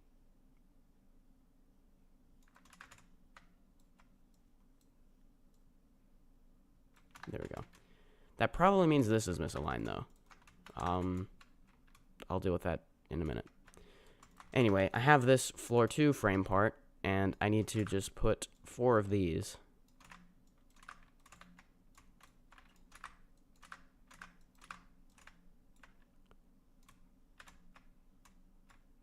Or, no, I don't.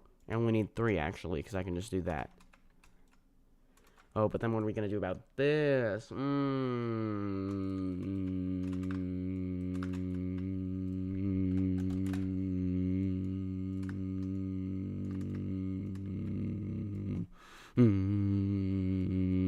Problem solved. There you go.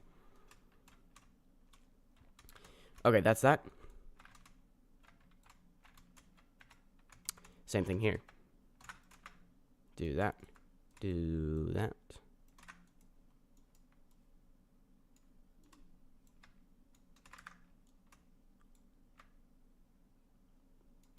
And put in the 1 studs. And check for a misalignment that's probably here. No, actually looks fine. And these are also named as floor 3, even though they're part of floor 2. Well, sort of. Select, select, select. Select, nope. Select, select, select, select, select, select. Select, select. Name these, floor 2. Then take this, and this is part of floor 3.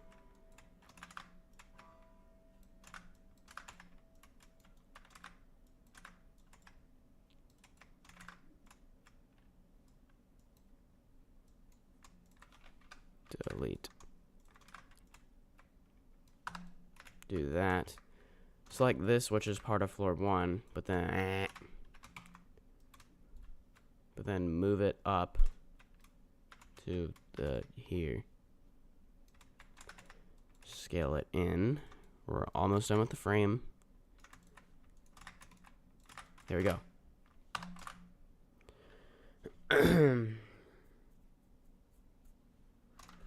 Okay. I believe the frame is now done. So remember that while this is called floor 1, 2, and 3 by the frame model, technically this is floors 1 through 4, this is floors 5 through 7, and this is floor 8. And it looks like a cake.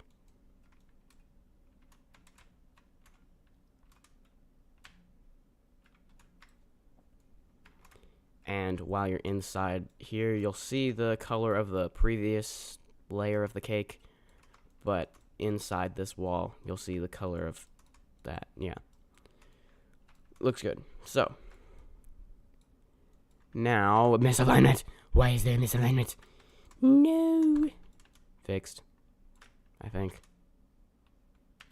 Yeah, there we go. Now it's time to build some gameplay. Well, yeah, I will add candles on top of here, but I might do something with like gameplay up there, so I'll wait until the end. It'll be the symbolic end of finishing the tower. Now, let me put the spawn location. Not sure how when I add all the other towers to this ring 5, I'm gonna make it so it teleports you here. I might use the spawn location somehow. I guess it won't be an actual spawn location though. But, yeah, I don't really have any plans for this tower. I just knew I wanted it to be shaped like a birthday cake. Let me think. I really should have thought of this ahead of time. I could decorate a bunch of stuff with presents. What other birthday traditions are there? W need candles for the final outside. Yes. Wait a minute, how are you going to do music? Isn't ring 5 like some void? Was it you? Someone was asking that on like the Discord server. I guess it might have been you asking that question as well. Yeah, I've probably said that at some point, and yeah, but I do have a potential other idea that will be decided after I fully plan out Citadel of Leon Laboratories, which is the Ring 4 Citadel, which I will eventually build. I'm almost done with Tower of the Planets, but now I'm getting distracted with other towers I need to build. It's okay. So, I'll put the spawn location here, but birthday traditions, there's presents, there's cake,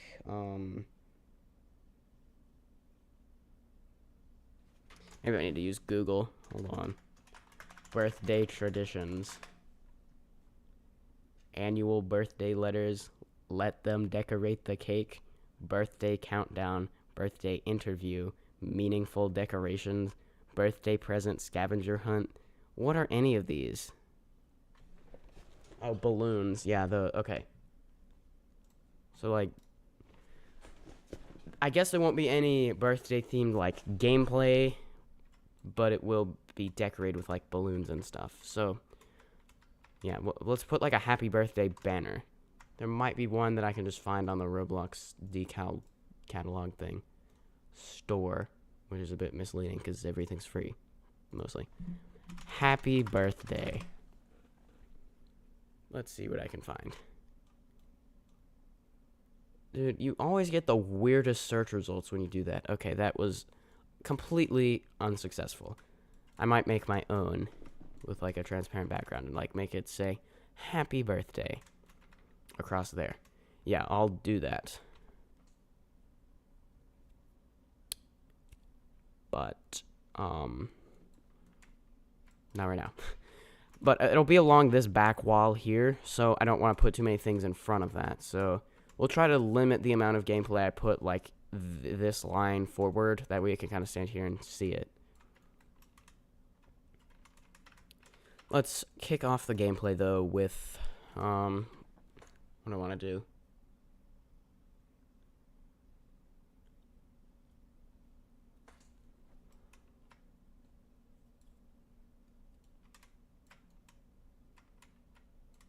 By the way, you can give me suggestions in the live stream chat if you have any ideas. Candles for the catastrophic final outside, no safety net. Oh, you asked how was I going to deal with music? Oh, yeah, I forgot to answer that. I mean, what I would love to do for SMToH is create an OST for every tower, like whether built by me or not, but that is not happening. It just takes so much longer to compose a song for it than it does to actually build the tower. For this, I don't know. I guess for I don't want to have to do this, but I'm probably going to have to. If there is no OST song made for a tower, I'll probably just use songs from the catalog. The ones that people say are too generic, whatever that's supposed to mean. Personally, I think most of the songs on the catalog are pretty good, actually. But I still don't know what I'm gonna, like, make the gameplay be, the first gameplay thing. It is supposed to be easy difficulty, so it does need to be very easy. Shocking, I know. Let's do a morpher. That could always be fun. And they put a little thing where the spawn location is. Like in the floor. So I'm gonna duplicate this, or just kidding, not duplicate it. Now duplicate it. And do this. And that. And that. And almost.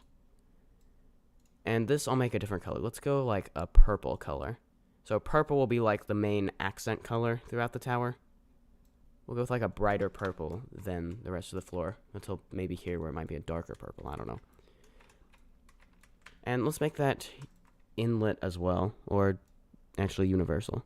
I want it to be universal. Universal. Universal. Universal. Universal. Universal. Universal.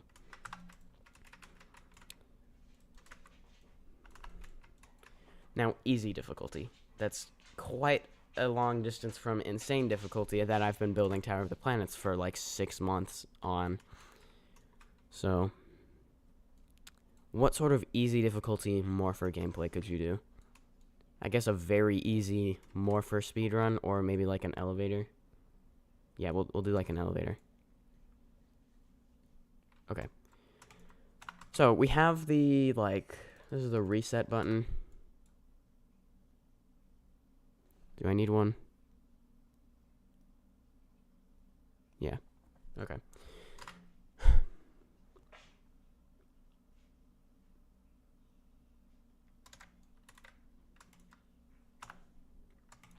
So morph. Morph is the, like, starting position of the part. Let me do that. Then new morph is inside each button. So this is like the main button. That one's the reset button. And what I can do is do that. And I can move it up here. Just trying to get the gameplay like off the floor a little bit. That way you can't do obvious shortcuts. But with the rather low ceiling, there's probably gonna be a lot of possible shortcuts. But we'll deal with that in a minute. So this is that one. This one is the reset button. So just line that up next to it.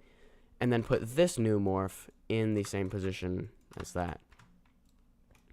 We'll give it a try now. So this is the start button. It goes pretty fast, but I can change that. This is the reset button.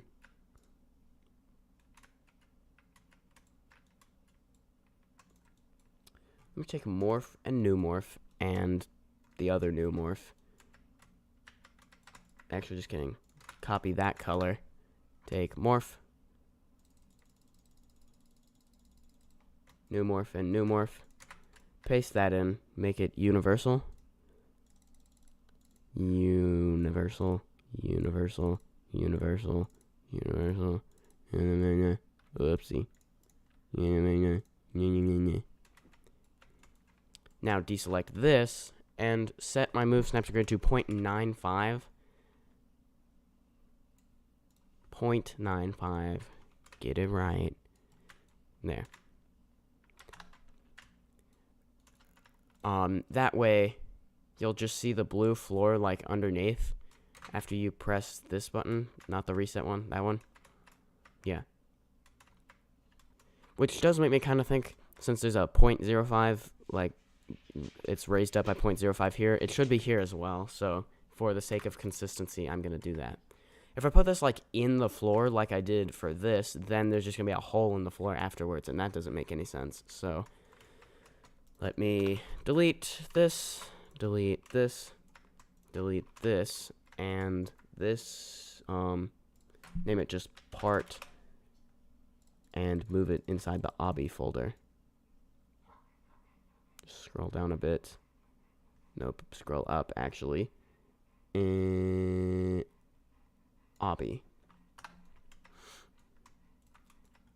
Set this to 0.05. Scale it in and move it up 0.05. Set that to 1 and basically just revert the frame floor back to how it was.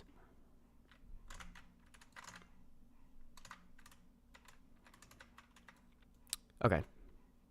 Now this is 0.5 studs thick, whereas this one is not, because I want this, like, you're not going to see this anyway because it's completely inside this other part. But once the morpher starts moving, you'll see it's like 1 stud thick, which looks nice. So exit playtest mode. I want to change the morph speed, which I can do here. We'll set that to like 1.5. This thing's morph speed, the reset button, I'm going to go 0.5.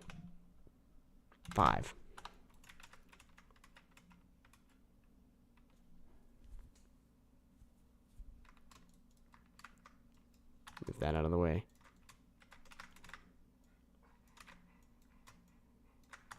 And question, where do I want to put this? There we go.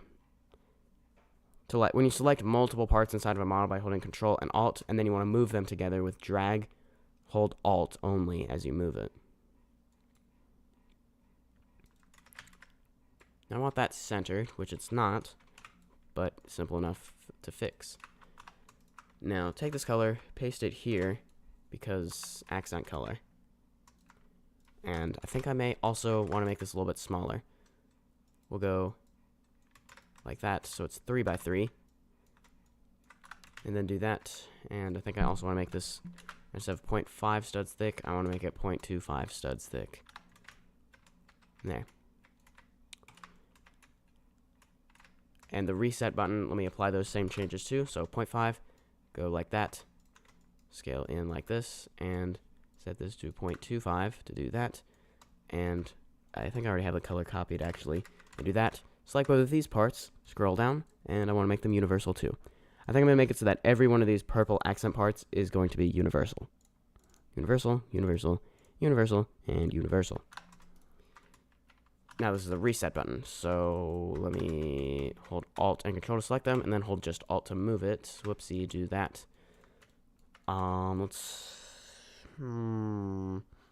Just where do I want the reset button? I'll put it over here, just off to the side a little bit. And also add a surface GUI, and to the surface GUI, add a text label, but actually put the surface GUI on the right face, so pretty much just have to guess until it's the right one. Front, left, right. Nope, of course I do all the other possible ones before it. Okay. Then set the text label, go to size, set that to 1010. Background transparency, that's somewhere. Here it is. I want to do that. Scroll down to text, set text color 3, 255, 255, 255, so it's white, so you can see it. Make the text itself be reset. And I need to decide a font. I guess I'm just going to go with Comic Angular. And we'll set text scaled to true also. Actually, no, I like just doing this. There we go. And I know it's sideways. That's a simple enough fix. I can just rotate that part. And now let me take the surface GUI and go paste into here. Then select the text label inside of it, which was also copied. And set the text to start, or maybe just make it an up arrow. There. And actually, I don't need to rotate that one, since technically that's like a right pointing arrow. Yeah. I thought about maybe putting like start elevator or activate elevator, but I think I like an arrow much better. Okay, cool. Now we have an elevator. Yay! I'm back. Did I miss anything? When were you here last? We don't need the private server link, so you can remove it. Oh yeah, I'll unpin it. There we go. Technically, the link will still work, though, I guess. So if you want to join a public or private server on Tower Creator, even though you can make one for free anyway. Yeah. Okay, the difficulty of this is easy. Yeah, someone was asking that. Now, as far as where within easy, I guess that'll be determined when I playtest the whole thing. But we'll aim for mid to high easy, somewhere in there. I mean, does like mid, high, like low, mid, and high really mean anything on like easy through hard? I feel like no one really talks about that. I guess because there aren't quite as many of those low difficulty towers in SMToH, so I don't know. Anyways, you press this and it'll activate that. I'm pretty sure I set the thing. Okay, it goes too fast. Morph speed. Pretty sure I changed it, but apparently I didn't. Even though I did. I must have changed it wrong. That's... I want... Oh, set retain speed. I don't even know what this does. Because... Yeah, what is morph duration and... Ooh, you know what? I'll bet that... I think I know what that is. Let me set that to 5. I'll bet what it means is after however many seconds, it'll set it back. Doggo. Yes, there are people outside. Oh no, why is this R15? Why did it just, whatever. Yeah, okay, that's how you make it be like timed, and then return speed. Aha. So actually, unfortunately, that makes the reset button rather pointless. So let me just delete that. Well, it's kind of, I'll leave it. The point is, if I set this to 0, that's infinite time, and then return speed means nothing. This, return speed, I set that, yes. Make this morph speed, because what this reset button actually is just making new morph go back, or make... It makes it so that morph, wherever it is, which if you've already pressed that, it'll be up here, move back to where its new morph is, which is here. It's I don't know how to explain it right now. We'll set that one to be 1, so it resets a little quicker than it actually moves. See, why was it R15 for a second? That was weird. Okay, so that moves it up, and then you can just sort of wait here. Should you fall, you can come back and do that. Or jump on the button. Alright, let me make those can't collide false then. Select. And can't collide false. You know, I kinda want to do that. That way they're not as chonky buttons. That looks a little bit better. Okay, so that took a while, but we now have the gameplay leads you up here.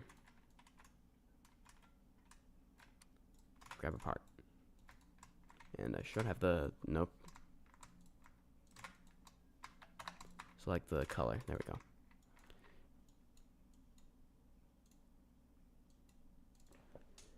Universal.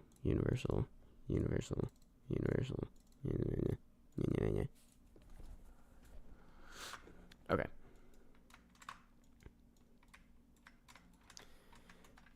So, you won't hit your head. That's too high. The ceiling is too high off of this point to hit your head. But yeah, we can have some parkour like going along here.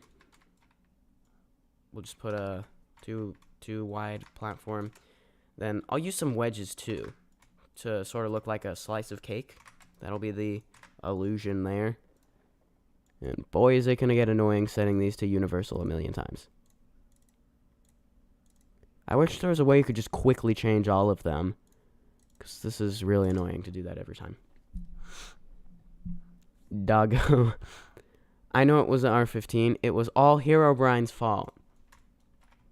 Ah, yes. Does that mean Herobrine's in my game? Oh, actually, should I add Herobrine? I don't know. That's in a weird way remind me of something. That I wanted a super obscure Easter egg that to the 12 of you watching, you will be the only ones who know this. Should I add it right now? Yes. Okay. So my friend suggested I add an obscure random Easter egg to this game. You will see what it is as I make it. So we're gonna get distracted a little bit here. It's a gnat fly thing. Annoying. Let me take apart and do this outside the tower kit model completely.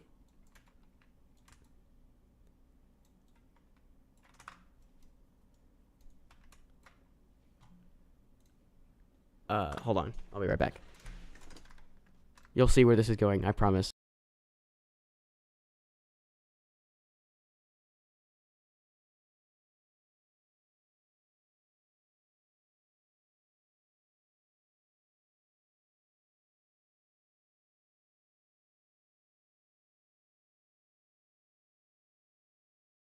Okay.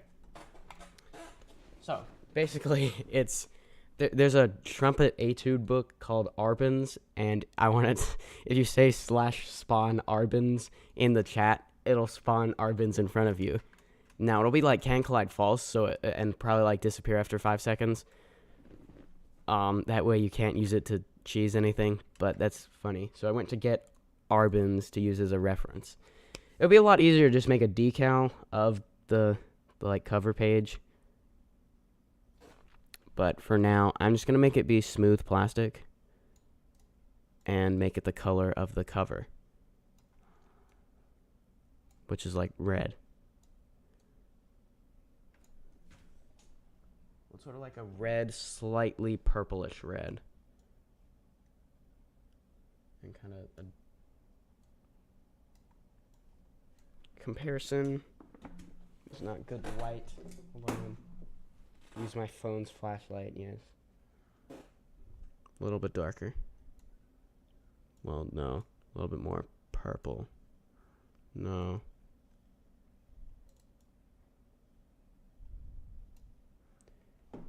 No. Okay, I think that's right. Now we'll call this Arbins. Now it has an apostrophe before the S because it's like Arbins because Jean-Baptiste Arbin made it. But I feel like it would blow everything up if I tried to do that.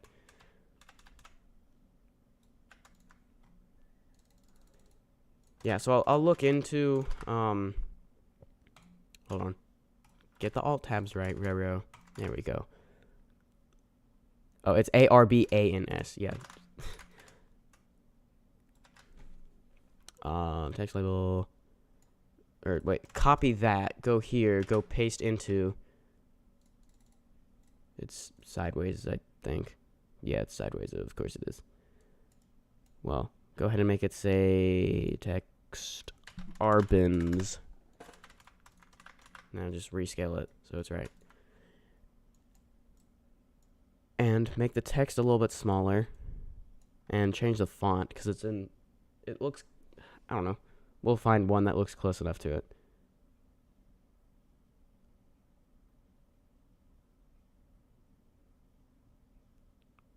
It's sort of like a thick, like kind of bold text.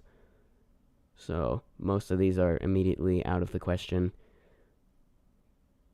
I think for now, Fredoka 1 is probably the closest. Yeah, we'll do that for now.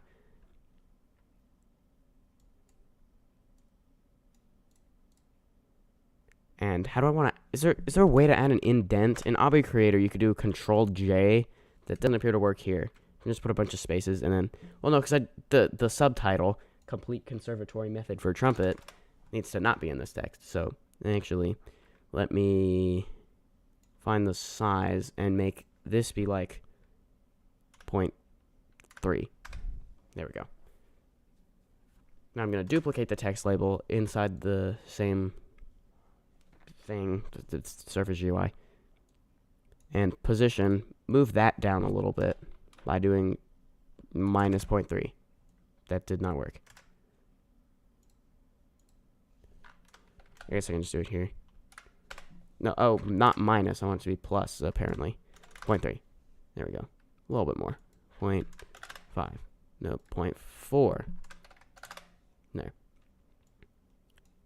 Now type in Complete Conservatory Method for Trumpet. It's like way cut off, but I wanted a different text font anyway. This is not in like a bold text font.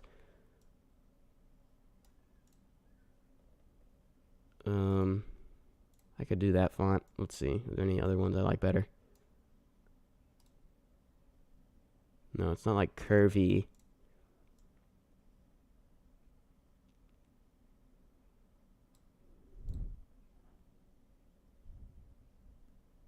I guess I'll do that. And find text size and scale that way down. I know it's cut off, but if I make it a little bit larger, the text box on the y-axis, like 0.5, there we go. Arbins. The aspect ratio isn't quite right. Hold on. There we go. Here we go. Arbins. 9 watching. They're just missing out on this Easter egg. Okay, now, what do I want to happen? Like, I said I wanted it to be like Can Collide False, but then you'd only get to see it for a second.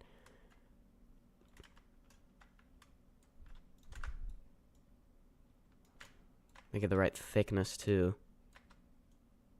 It looks about right. Okay. Here's what I'll do. I will set its position to 0, 0, 0. Nope, then it's over here. Never mind. Like, because if I just make this, I'll put this in server storage, and then when you say /spawn arbin, or arbins, like, I don't want it to appear here. I want it to appear in front of you, so that's going to involve doing vector, whatever. Okay. Where was I? I was going to make, it'll be anchored, but Can't Collide False, and only be there for a second. So Can't Collide False, and it's already, or yeah, it is already anchored. Okay, we'll leave it there for now, but it'll go in server storage in a minute. Now I need to add the script that will make it spawn in front of you. Starter player scripts. Yeah, I guess we'll do that. Add a local script. No, because then only then, if it's a local script, only the player who set it will see it. I guess that makes this obscure Easter egg even more obscure. Because, yeah. We'll call it Arbin script. Okay. Local player equals game.players.localPlayer.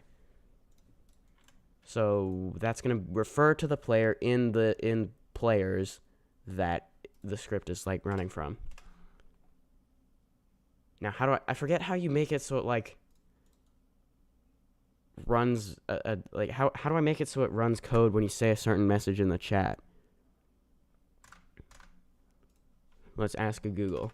Make code run, or make Roblox code run when a player says a certain message in the chat. How do I make it so if a player types a certain thing into the chat, it does something else? You can use a local part script located in starter player scripts. When the game runs, starter player scripts will give the script to every player. Hold on. Game.players.player added connect function player runs player.chatted connect function message runs once the player joins the message. Chat message if message equals high then oh wait, yeah.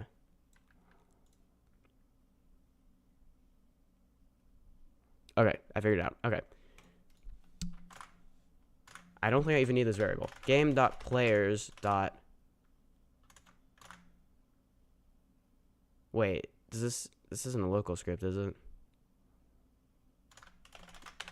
Player added connect function player that will run every time a player joins, and then player.chatted connect function and message. If message equals slash spawn arbins, like that, then. So if you type it with those exact characters, anything else, it's not gonna work. Then, right, this is where I'll put the code to make this run. For now, to make sure it's working, I'll just do print hello. So if I type any message, it doesn't work. If I type slash spawn arbins, it didn't work. Is it because it's not this specific?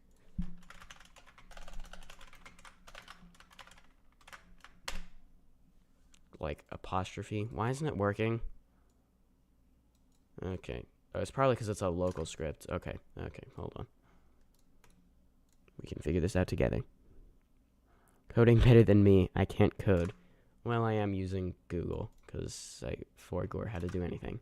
Let me copy all this. Take Arbin's script. Let me disable it in case I want it back. But I'll disable it for now. I think I can just put this in server script service as just a script. Call this Arbin's script. For those of you just joining now, wondering what I'm doing, my friend suggested I add an Easter egg to... I don't know if there's anyone who's joined. I think there is. My friend suggested adding an Easter egg where if you say slash spawn Arbins in the chat, then Arbin's complete conservatory method for trumpet will spawn in front of you. It's going to be can't collide false, so it's not going to let you, like, cheese any jumps or anything with it, but yeah, that's what I'm trying to do right now. And only the now 9 people watching the stream will know. Anyway.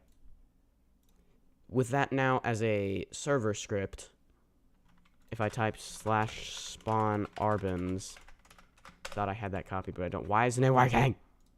Okay,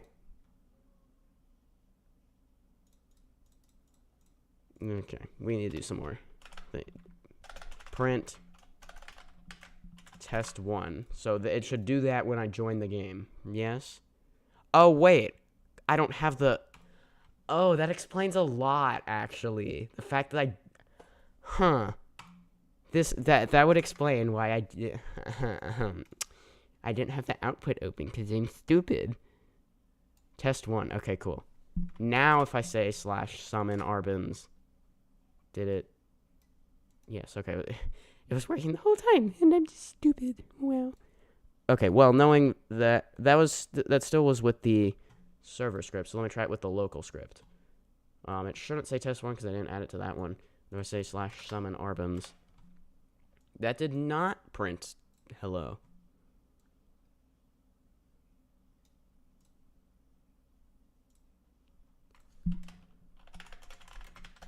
No, not just do print test1.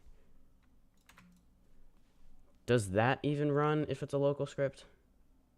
It would appear it does not, actually. And should still remain true if I say, yeah, okay, so it's got to be a server script. That's fine, whatever. Delete the local script, Arbin script. Re-enable that. Okay. I'll leave those temporary test prints. That should be good. Okay, so the point is, the code works when, like, it'll start running what I put here after you say /spawn arbins. So now comes the part where I take arbins and make it appear in front of you. I believe what I can do is add its position to, like, your humanoid root part's position. If I go here and find humanoid root part, just make it like that there. So that's humanoid root part. If I say spawn, take humanoid root part's position and add, like, whatever direction that is, like, let's say it's Z, add 5 studs on the Z axis. I think this will have to start at 0, 0, 0 though, but it's in server scripts or server storage anyway, so it shouldn't matter. But I guess I'll go ahead and do that now. So take its position, set it to 0, 0, 0, and put it in server storage. And let me make sure I have a variable to get to it. So local server storage equals game get service server storage. Alright, and since it's server storage, only the server has access to what's in here, so if it was a local script, it wouldn't see that anyway. So I guess this has to be a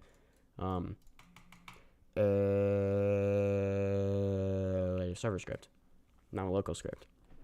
Okay, so we have that. Local arbins book equals server storage, wait for child, arbins.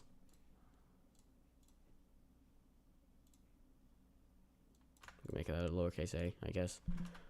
Arbin's book duplicate, or what is it? Clone.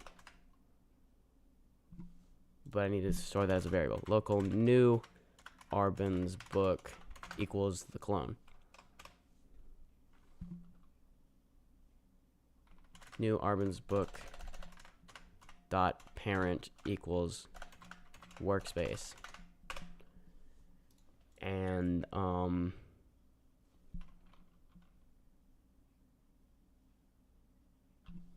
player should still be a variable I can use. It is. Okay, let me go ahead and make a variable out of that. Local character equals player get player from character, right? Or no, it's just player dot character. Yeah, point of that being there is so that now I can do new Arbin's book dot parent, or no, dot position equals character dot humanoid root part. It's not going to autofill because it doesn't, like, because reasons, basically. Humanoid root part dot position plus vector3 dot new. Here's what I need to do to figure out what said vector3 is. Probably going to throw a million errors, but you can't see it in the ocean of errors that's already here from the music that I will deal with at some point. Start in 2001, find humanoid root part. Go ahead and make it like that, and click move. Hold on, turn view selector on. Oh, I can't. Well, Z is blue. This arrow is blue. And I believe, yeah, it's Z is blue. It says it right there. So I want to add 0, 0, 5 studs on the Z axis. And is that all I need to do other than destroying it? /spawn arbins. It didn't work. Why? Oh. Attempt to index nil with humanoid root part. What do you mean? Apparently it doesn't like character.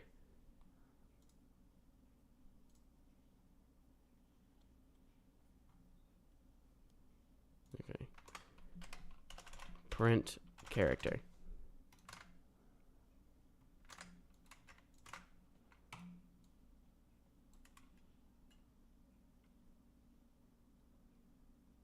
What do you mean?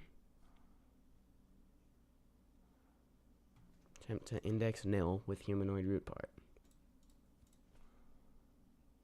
So it's not seeing the character, evidently. Did it ever print character? Yeah, it did. It's nil.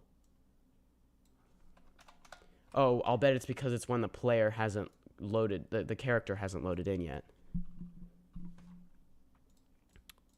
Okay.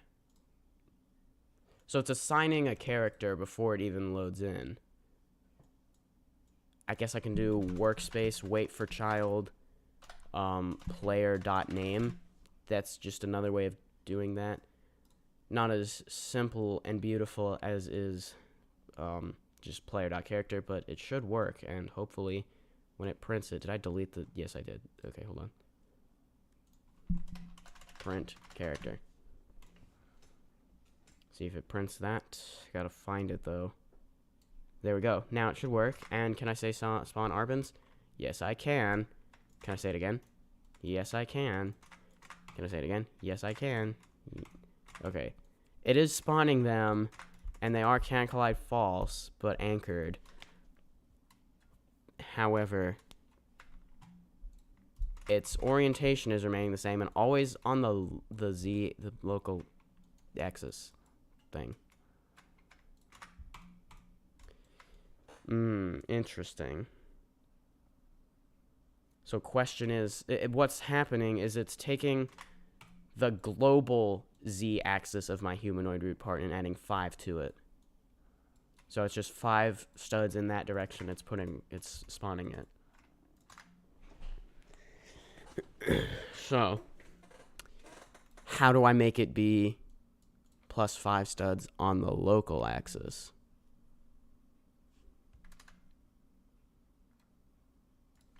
Move a part on its local axis in a script in Roblox.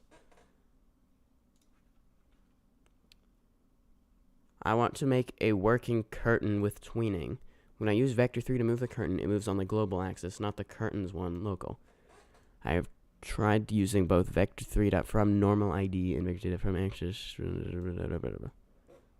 Let's see.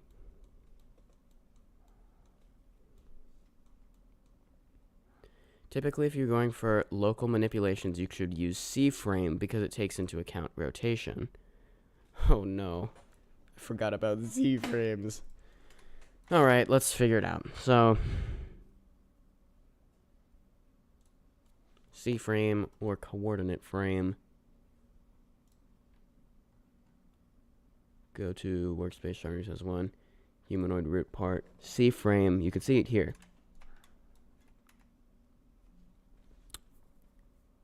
If I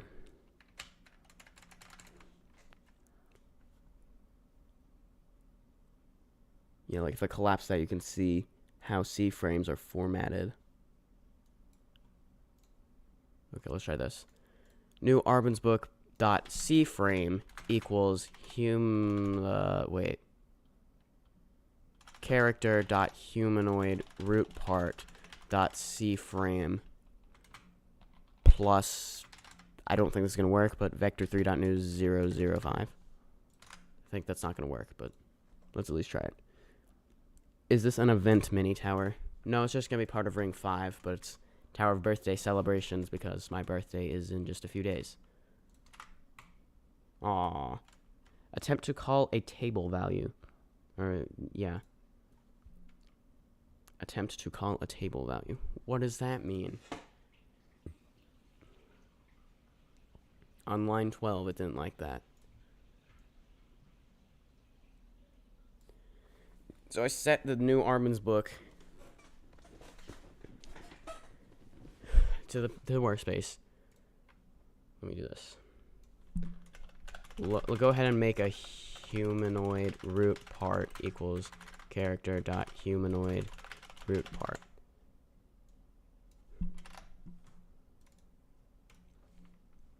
That's not going to fix the problem, but will hopefully help me. Yeah, it's It's not gonna work. Can I do cframe.new? Is that a thing? Yes. cframe.new.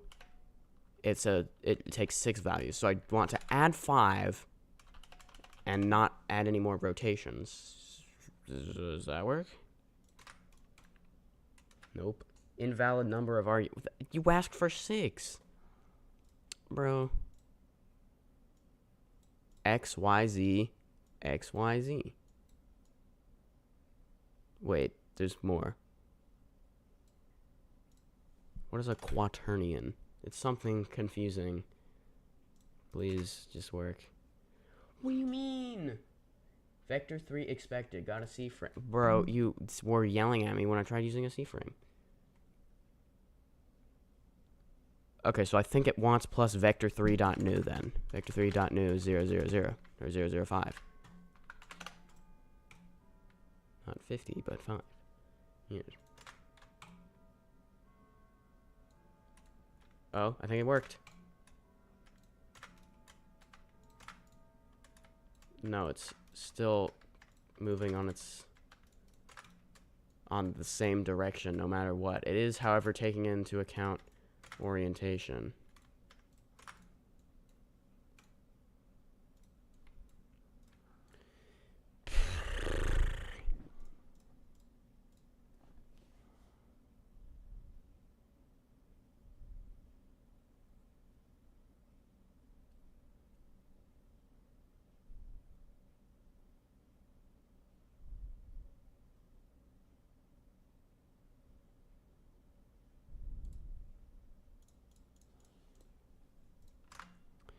On this thing I found from searching this up, typically if you're going for a local manipulations, you would use C-frame because it takes into account rotation.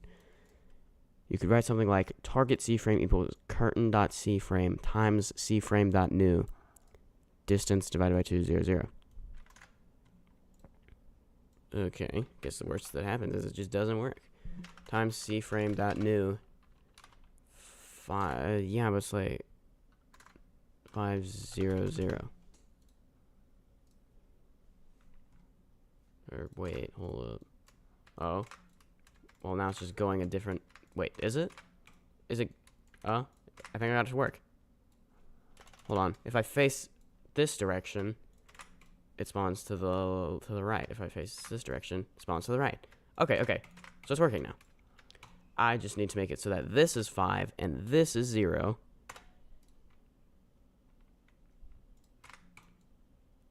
Oh, -5 actually. But it spawns behind me now every time. So make that -5. We almost got it. This is exciting.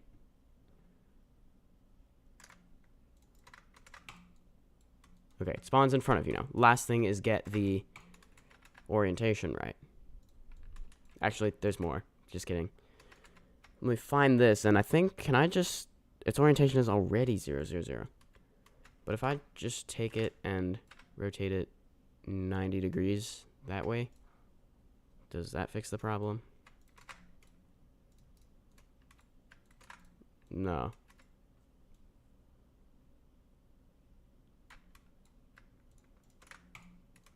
So I'm gonna have to add in it rotating. You know what? We're getting very distracted from the point of this, which is building this tower, of which this is not even related to that. But that's fine for now. What I want to do is now make it so it destroys the... Or wait, I want to task.wait. After 5 seconds, then new Arbin's book, destroy.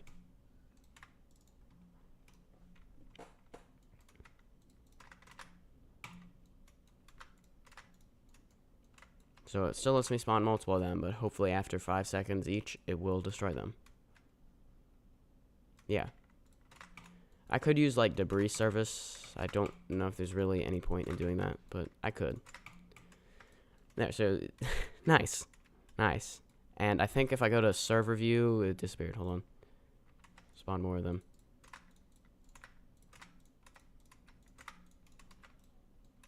Yeah, you can still see them from server view, which means other players will be able to see that. Then it should disappear shortly after, even for them.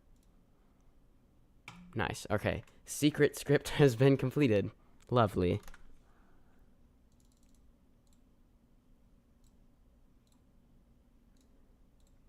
Collapse all, collapse all, collapse all. But in conclusion, what we did was when a player joins, we take note of their character and their character's humanoid root part.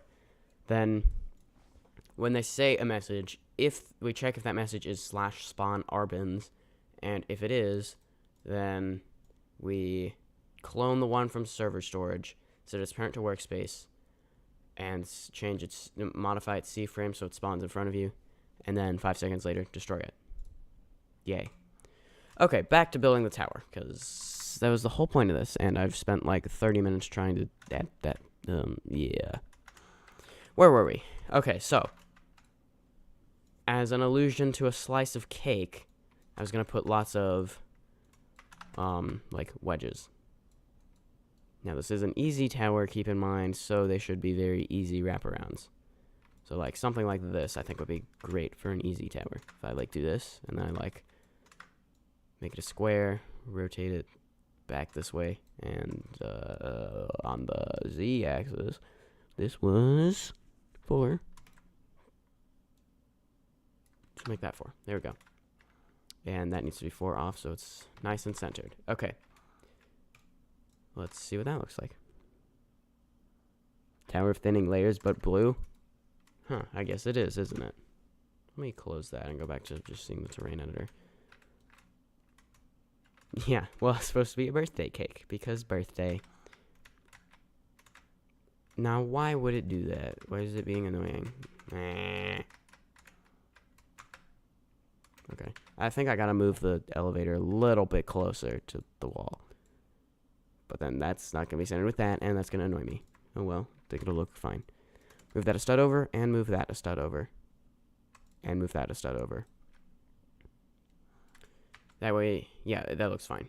That way you can press that without walking off the elevator. And easy wrap, and I'll do another jump off of there onto another wedge, so we can, like, I don't know, 3 by 3 by 3.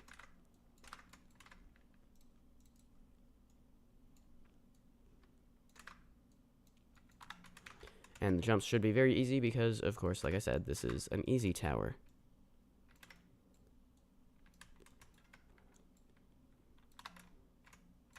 It should be easy enough, but I'll do that.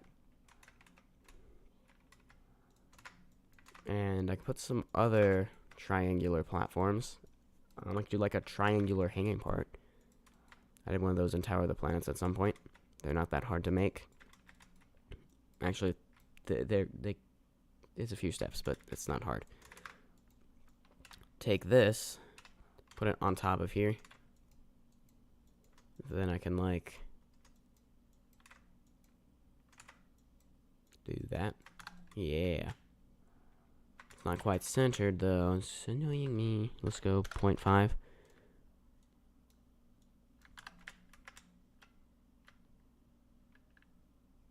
It goes right to the corners, but it doesn't go over. Okay. Alright. And rotate this for some more rotational variation. Now for a hanging wedge. To do that, here's how I do that. Let me start by taking this and changing it to be a wedge. And then make it be like that. We'll go 2 studs thick also. And do that. Now the rope constraints are a bit weird. What I'm now going to do is take this. This just includes an attachment. Let me...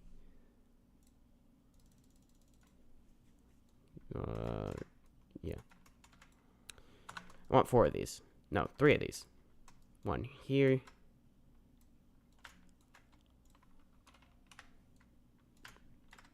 One there, so it's right on the corner. Oh, but then this also needs to be right on the corner. Yeah, like that. There. Make these 3 things invisible and move them up so that the center of, or no, Just like, yeah, that'll work. Up another half step, though. Actually, just leave it.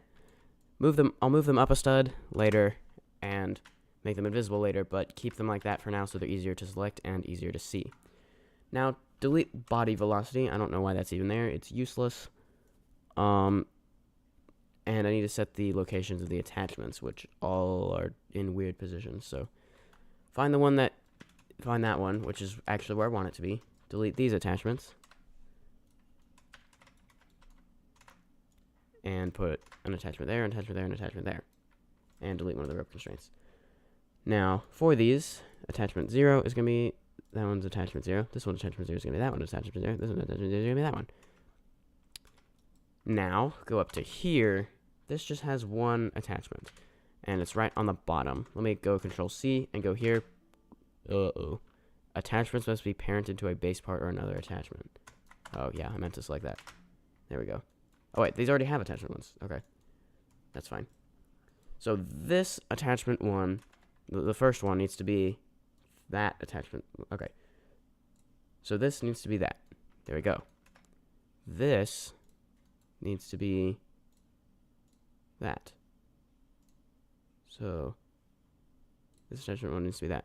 Nope, the other one. Then this is attachment 1 is whichever one is missing, which is just guess until it's right. There we go. Now, go Control and Alt to select those. Transparency 1, move them up, and also make those can collide false because they don't need to be can collide true.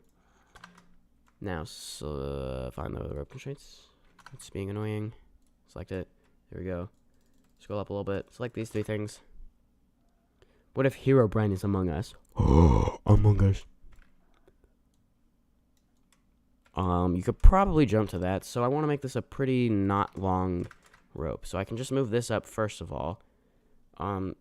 Maybe I don't even need to change the length of the ropes, but that looks good. Let me select all the rope constraints again. If it would let me without giving me a hard time about it. And rope length. They're not even the same. What? Okay, 5 is obviously too short. 15, still too short. 20, too long. It doesn't gotta be exact, but it's gotta be decently close. Like, just overhanging just a little bit. Let's go 15.6. And if it's not still red, which it's not, it looks like it's, yeah. So, basically, this is gonna actually, once you load in, probably go down to about here, which is, like, negligible. So yeah, you can't even tell the difference. It's not like they're even gonna know where the part is actually positioned anyway. And yay, now we have a hanging slice of cake. Now just apply all the visuals to it. So make that purple and make this universal, universal, universal, universal, universal, universal. There we go. How long have I been streaming? Nearly 3 hours. It will be 3 hours in like 30 seconds.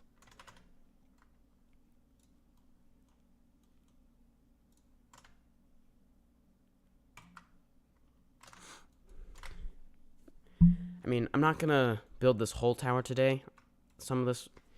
Honestly, what am I even gonna make the video be like? For the final Tower of the Planets building video, there's going to be a lot of, like, post-commentary stuff, because it's a lot of, like, building I'm doing to finish everything up. But, here, I guess, I don't know, some post-commentary, some live commentary, I don't really know. But I feel like I could probably sum up the last hour and a half with, like, 2 sentences. I mean, a lot of that time was Arbin's, which I'm not going to mention in the video since it's a secret for only the 8 of you watching the stream and anyone who figures it out somehow. But yeah, I built an elevator. It was very easy, and I put... Okay. Yeah, so I think we're going to have to do some more client objects. So that's a bit more interesting.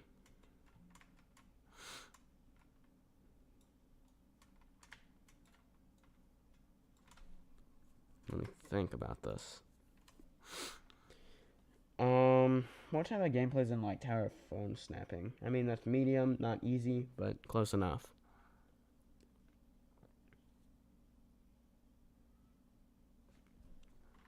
I mean, it's like very easy, I guess. Yeah. Let's see. I'll take apart and I'll put like, I'll do some Kilberg jumps.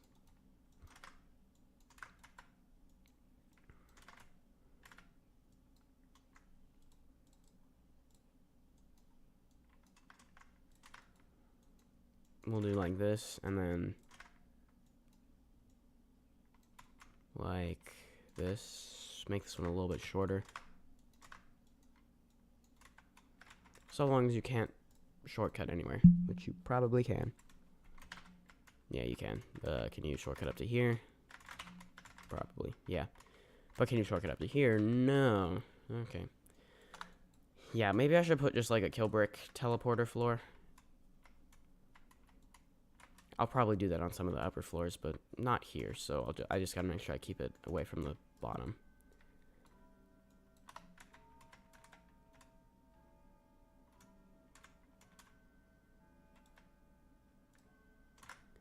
Kilbrick.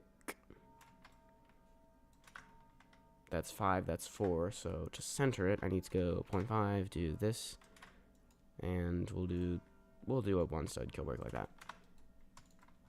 And the Kilbrick itself, I'm actually going to make be blue to match the floor. Because it would appear as though the cake itself is blue, but everything else is purple. Well, at least for this floor. Okay, so we have that. I don't know, we got to do some cool client object. But not super complicated because it's an easy difficulty tower.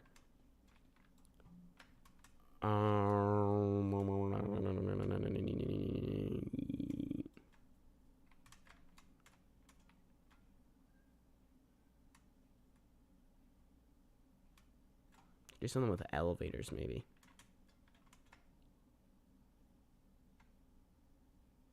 Or maybe like a turret, but instead of bullets, it's sprinkles. Yes, no way I get demonetized for a sprinkle launcher. I don't know. Now, what did you guys think of when I, on the Neptune video at the start of that, the Macbeth quote, and then instead of showing blood, it had an asterisk, which led to blood not shown to prevent insta-demonetization. What were your thoughts on that? I think that was funny. Yeah. Anyways, yeah, I think that might be all I build for today's stream. Let me check something real quick. Hold on.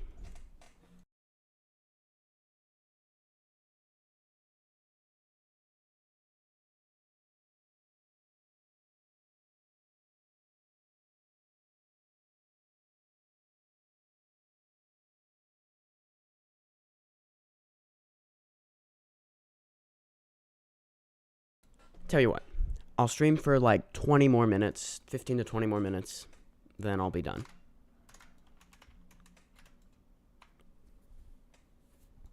Yeah. In that time, let's make some cool client object. Or objects, I don't know. I'll build the sprinkle launcher. So I'm going to take a turret.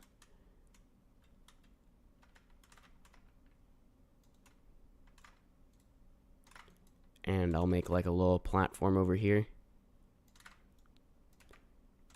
And because wedges, I'll put a wedge over here.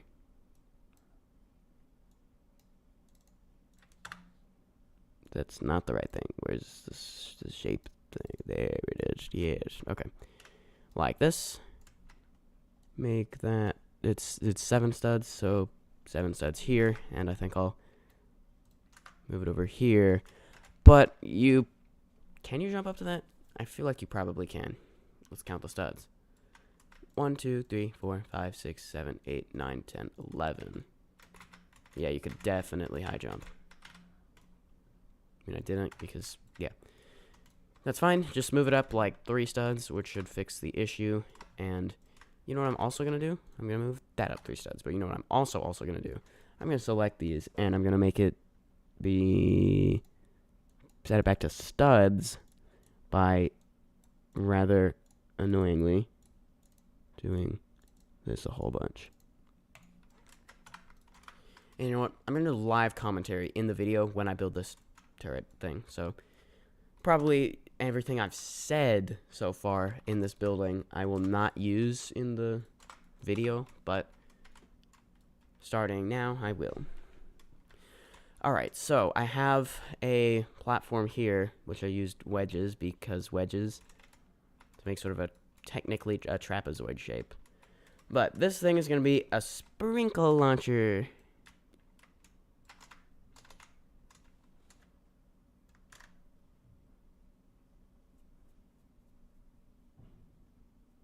Roro, is this Tower of Birthday Celebrations? Yes, it is. Now, for a sprinkle launcher, I'm going to use a turret. Now, currently, I don't want it to deal any damage, so it's going to be 0. And I want its speed to be very low. I believe that's studs per second. So let me go like 5. And the bullet, this thing is just going to get duplicated, I believe. So I do remember when I used one of these in Tower of the Planets, this thing was like spinning around. You didn't see it, but it would like push me off as I stood on it because I set it to can't collide true, which is something I need to do by doing that.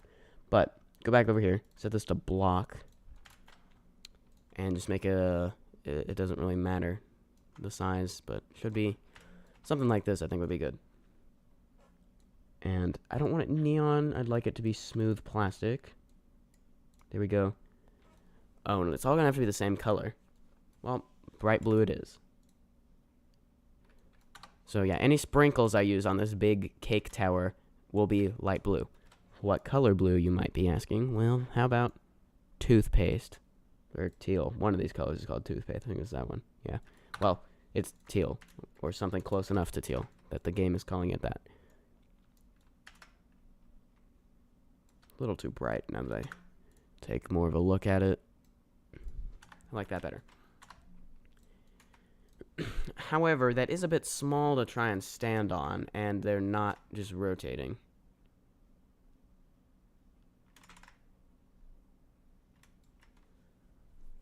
Not sure if there's a way I can do that.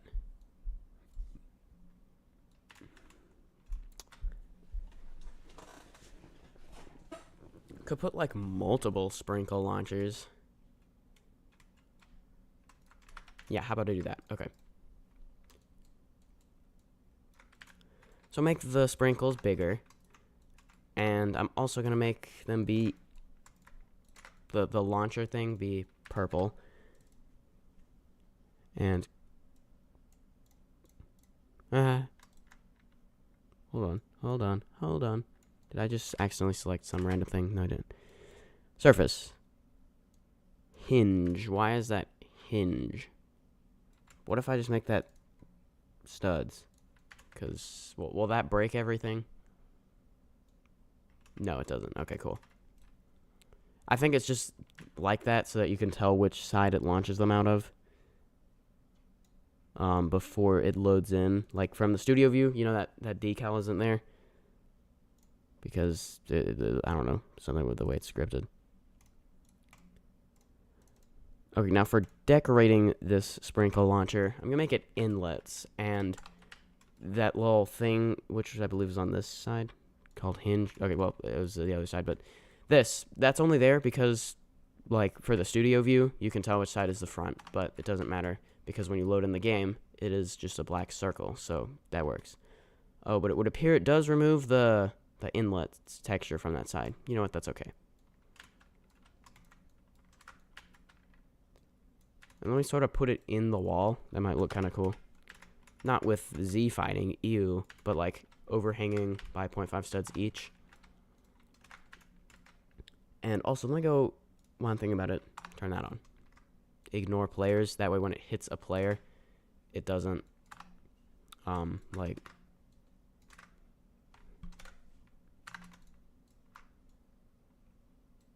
like disappear. But ignore parts. Leave that on. Or off. But leave ignore parts off. That way, when it hits a part, it'll disappear. But not if it just spawns in the middle of this so that it just instantly gets destroyed. Okay. That's okay. Let me just yoink. As long as the center is like that, I think, like, not in the wall, we should be good. Why is it sometimes loading me in R15?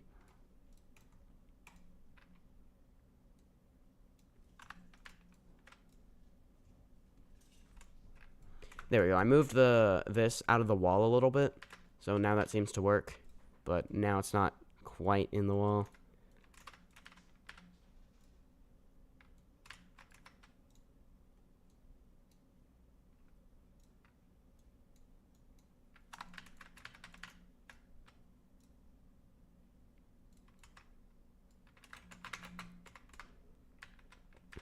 Alright, there we go. Oh, when you stand on them, they start spinning around. Okay, that's why it was doing that. Okay.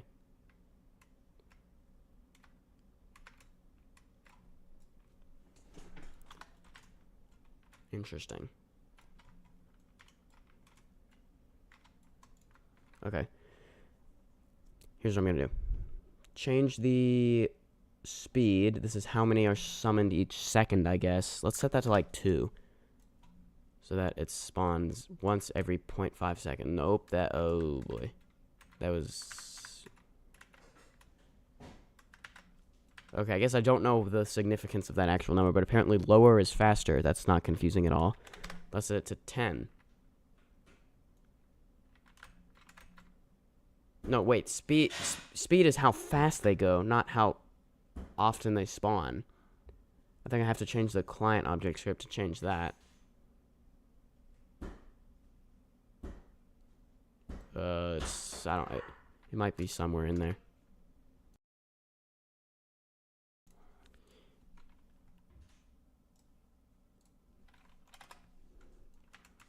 Oh, delay, that's how I change it. Okay, set this to 0.5. That way they're spaced out by 0.5. Okay.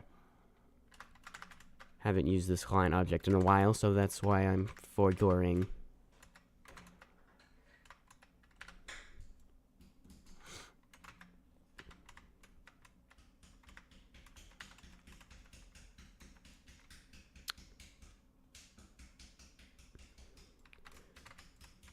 Yeah, now what do I want to do with this now that I have that there? Too many sprinkles, yeah.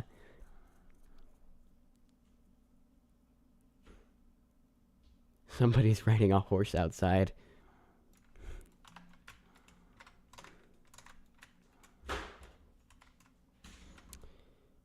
Do I want? I kind of want this to go like. I want this rotate a little differently. Do like that, then line it up with the corner pretty much as close as I can to being perfect. Yeah, that's good enough. Okay, so yeah, I feel like I do want there to be more sprinkle density, or just another sprinkle launcher. So if I duplicate that, the pivot's weird, but whatever. Move that over. Take this and rotate it so it's pointing that way, but not much. Maybe a little something like that. Is that part of the same model? No, it's not. But be on local move mode, which I am. Now, hopefully those two paths intersect at some point. Now the question is, will the sprinkles destroy each other? Okay, they do. Interesting. Now this gives me an idea. If you get them spinning, then eventually they'll be able to go just a little bit further if they happen to be rotating just the right way. I mean, it's hard to see without a direct comparison side by side, but if I like get them spinning like that. Yeah, do you see that? Those happen to be spinning just right, so they went all the way to the end. I like that idea. Okay, that could be interesting. What I can do is now take a button and put it just outside the reach of them if you don't rotate them. Like, you don't hit them so they start spinning around.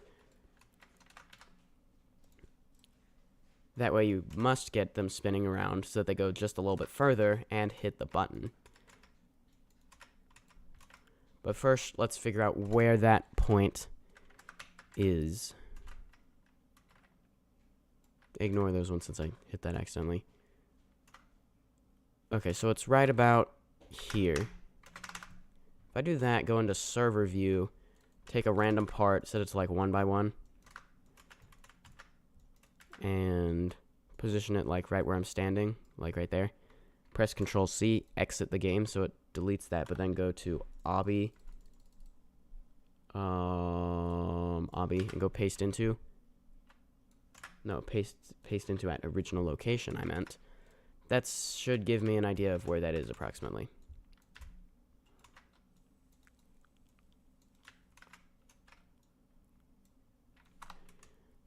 Okay. Now, while I'm thinking about it, what I would want to do is have, like, the default button configurations be support players only. Currently, it has all of these on, like, by default. What I want to make sure I remember on all future towers I build is change the one on the, like, palette thing so that only this is enabled. And then, since that's what most of the time when I use a button, that's what I want. Come back over here, buttons, or this thing's configurations. I want it to support turrets, but not push boxes, players, or balloons. And it is color specific, or no, it's not. I guess make it color specific though. And then make it that color, and also take this and do that. Actually, just kidding. No. Make it this color. Then I can, like, do a little thingy.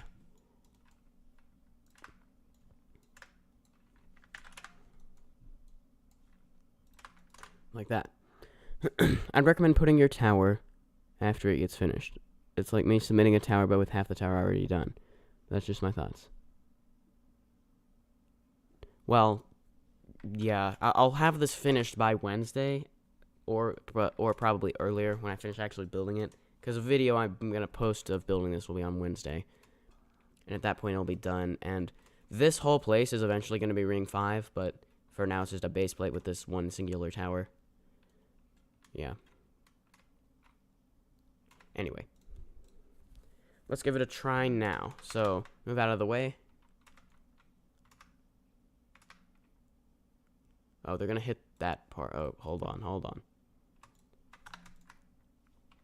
Did I actually just move that? No, I didn't. Delete that.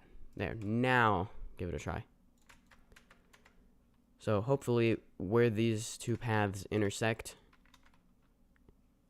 is just before that. So then what you can do is just start, like, walking on these to get them spinning around, and eventually they'll be just right and be able to hit the button. Doesn't look like they're quite making it at the moment. I'll also probably expand this platform so it's a little easier. Come on. I think I gotta move it a little closer.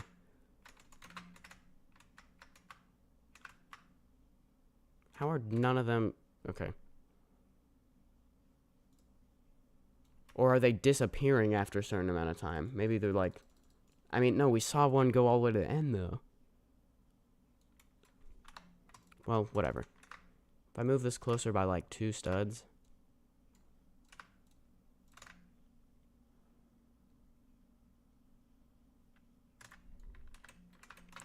that should still be...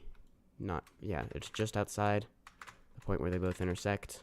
Start spinning both of them around. There we go. It pressed the button, finally.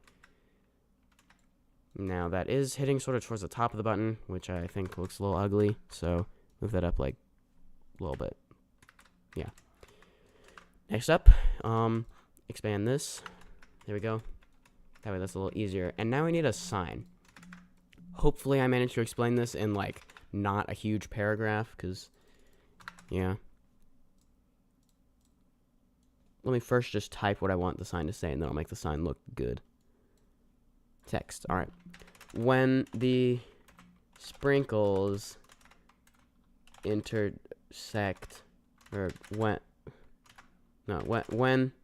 the sprinkles, how do I want to say this? When 2 sprinkles hit each other, they will both disappear. How do you spell disappear? Is it two S's or two P's?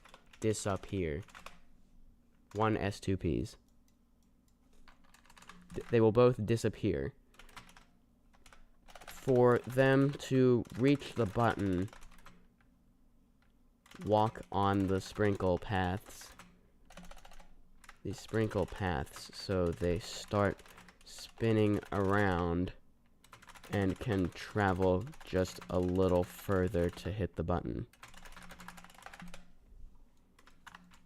Is that... I don't know how I can shorten that.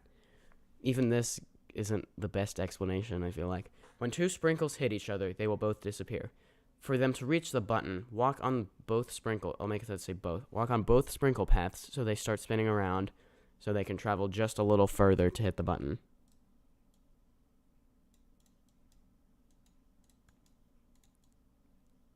Walk on both sprinkle paths. What do you think of that sign?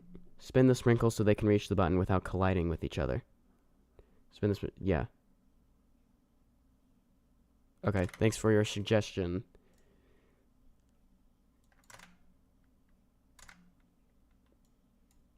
Of that. Let me... And delete that much. When two sprinkles hit each other, they'll both disappear. I think that's a good sentence to keep. Get both sprinkle paths spinning so they can travel just a little further to hit the button. There, that's a little more concise, which is nice. Now, how do I want to decorate the signs in this tower? Like, what do I want them all to look like? Let us consider. I don't know, I could do like a triangle sign. I don't know if that wouldn't really work.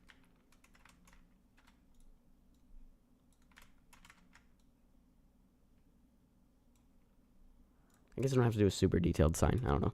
Let's make it 0 transparency and the accent color, which we all know is purple. Do that. Do,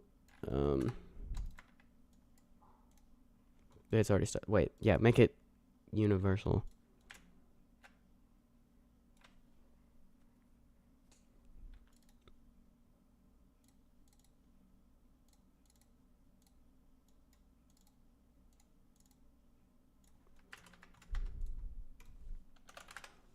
Oh yeah, okay, now I'm remembering how I usually make signs. I usually like to do, something like this.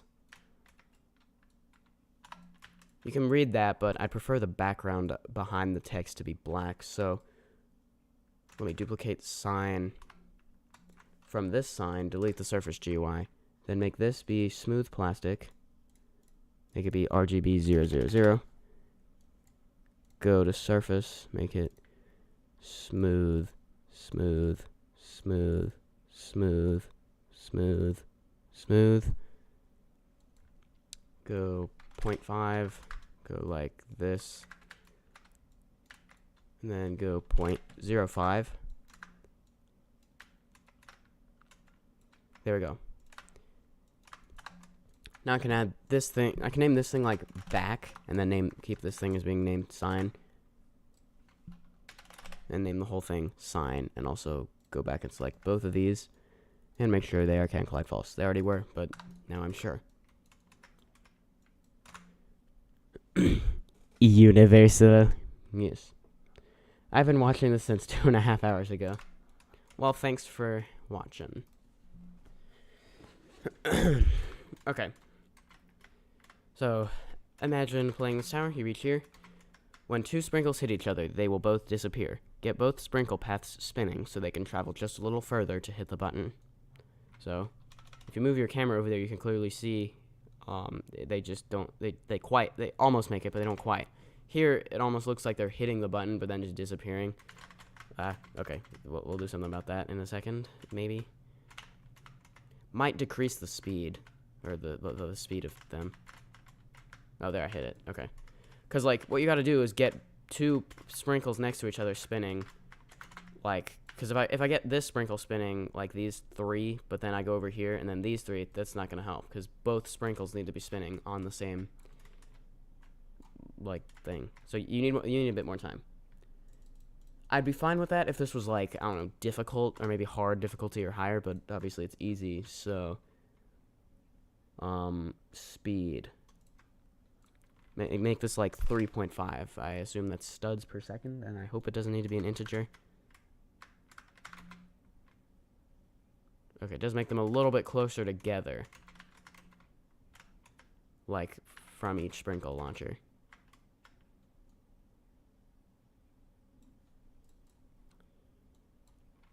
I could leave it as is, but I want it to be kind of close to the distance they were before. So if I select delay now, I need to make that a little bit more, so they're spaced out a little bit more. 0.8, I think should look okay.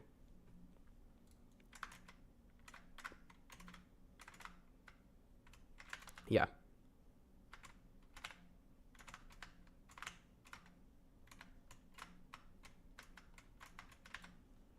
Yeah, and that seems to not be too difficult, which is good. Like, I'm consistently getting it to all press the button right now. Now, that took like 30 minutes to make. I cannot be bothered to edit down 30 minutes of footage of live commentary-ness to do that. So, yeah, I might just post commentary that too. Or I could just explain it live commentary, but after I built it. So, I'll do that now. This will be in the video of building this. To make this, what I did was I put the two turrets here, and I well, what did it? Yeah. To make it wasn't that complicated, even though it took like 30 minutes, but what I did was I basically have two turret launchers, and they're like angled slightly so that as the sprinkles travel, they eventually intersect, and that just so happens to be just before they hit the button. Now, I made some configurations on speed and like delay of how fast they get launched, but what I also did was I made this be can collide true, and I also set damage to 0. So yeah, that way you can walk into them and get them to start spinning around, and if they're spinning around just right so that they can go a little bit further, eventually 2 of them will hit the button, or I guess at least 1. Yeah.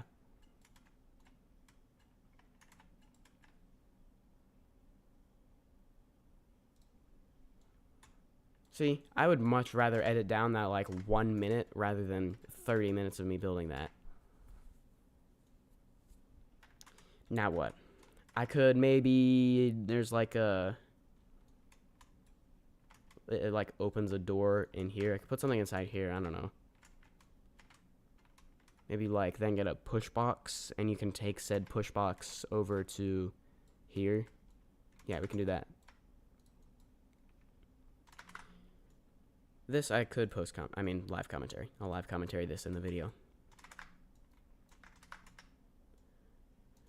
Okay, now I want to decide what this button is going to activate, which I think I'm going to make it be a door, like, underneath here. I guess I'll also activate some arrows, helping you know where to go to. So I need this at least 6 studs tall, that way you can, like, walk inside there. Well, yeah, that should be good. 8 studs, yeah. And I need a button activated platform. This is full hide and invert. I don't want full hide. I want just invert. And now put in a door and copy paste the color. So that when you press that, it's going to deactivate this, and there will be a push box spawner. I don't know, that's not much room for a push box spawner and a push box. Unless I do this. Technically, all I need to fit in there is the push box spawner. So if I hold a Control and Alt, select both those, and then just Alt to, I'll put it on the wall, I guess, right about here. Now, once you press the button, this is going to be semi-transparent. I don't really want it to be full hide. But since it's can collide false, it won't cause the push box to like glitch out and get flung across the world. if it spawns inside the door. And it's not going to spawn inside the door because I'm going to have don't spawn first set to true, so that yes, it doesn't spawn first, as in it won't spawn until you press the spawner. I think. Just give me a second to make sure. Yeah. Now, if you somehow got to this, which if you somehow press this button, you can see it got glitched out. That would happen if you somehow press the button before you pressed this button, which you wouldn't. Now, I will make this push box. I don't think I'm gonna have it be any buttons. Like, it's not gonna activate any buttons, so I'll just make it be the purple accent color. And you know what else? I'll bet you can't guess. Universal. Universal. Universal. Universal. Universal. Universal. Universal. Universal.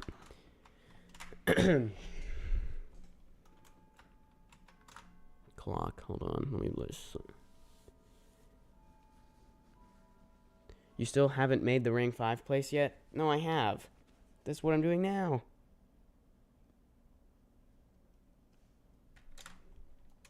This will eventually be ring 5, but for now I'm just building this first tower. Tower of birthday celebrations. Oh, you know what else needs to be lavender? This. The thingy.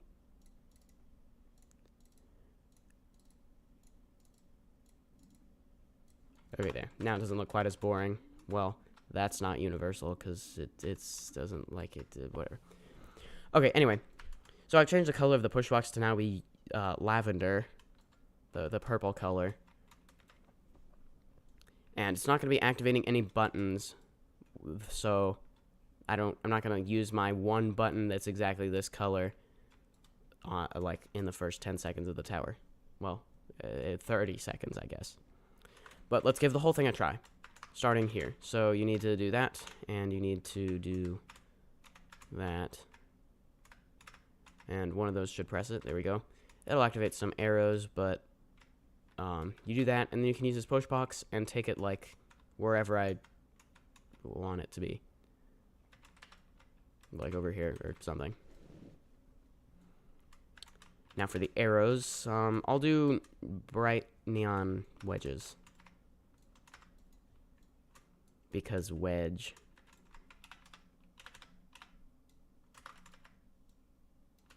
Now for the arrows, what I'm going to do is I'm going to make them just be single triangle wedges like that. Because wedge. They're going to be this color, so Control C, Control V, and set that to neon. And scroll down a bit. Set this to smooth, smooth, smooth, smooth, smooth, smooth. And set this, it's already neon, yeah.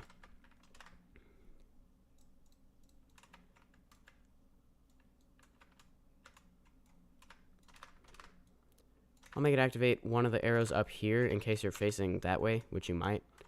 So you'll see that activate once you press that. If you're looking here, you'll see an arrow that is activated above it, pointing down this way. And so we're basically going to have two paths of arrows coming off of where this button is. Well, that's where one of them is. The other one's just going to be right here. But they both lead onto there. They definitely don't need to be that close together, though, so this should be good. I'll put an arrow. Well, make this arrow point like there. I think that should be good. And this arrow kind of points you that way, which is kind of also right there, but for some variation, I'll have it point off that direction a little bit more. There we go. The arrows have now been installed with one path sort of leading off of here in case that's where you're looking when the button gets pressed, and one here. Now, those are just parts, so I need to make them button activated. What I can do is select them all and name them button activated platform. Parent button platforms.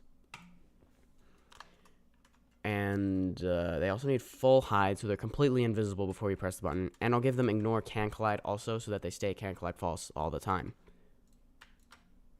So let's start with setting them all to can collide false. Then adding a bool value called where did that just go? Just disappeared from exit. Huh? Why isn't it? The bool value is just disappearing.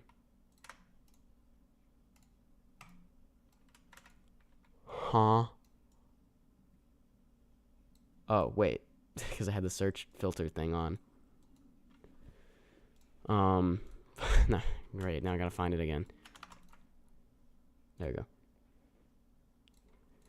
I'm gonna give one the name ignore can collide, and I'm gonna give the other the name of full hide. Control C. And now, which button was that? I mean, which arrow? Why is this lagging? Let me save in case Roblox Studio is about to crash. Now just select all but the one I already had selected and go Control Shift V to paste into. Now these all should have full hide and ignore can collide.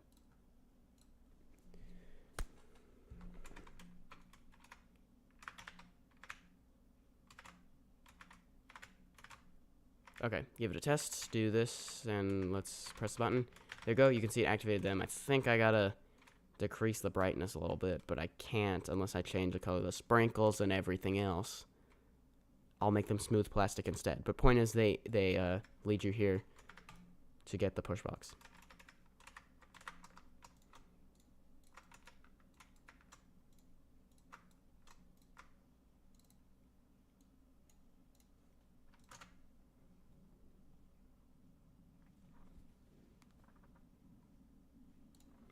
You can hold Control to change all textures to a part.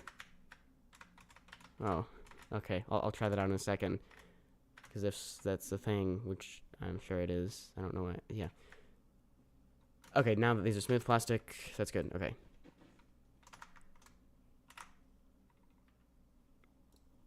You can hold Control to change all textures to a part. I'm saying that again because it's gonna be in the video. Okay. Does that mean I can like Control or like hold Control as I select smooth? How do I do that? Or do you mean like hold Control to select all the parts and change them all at once?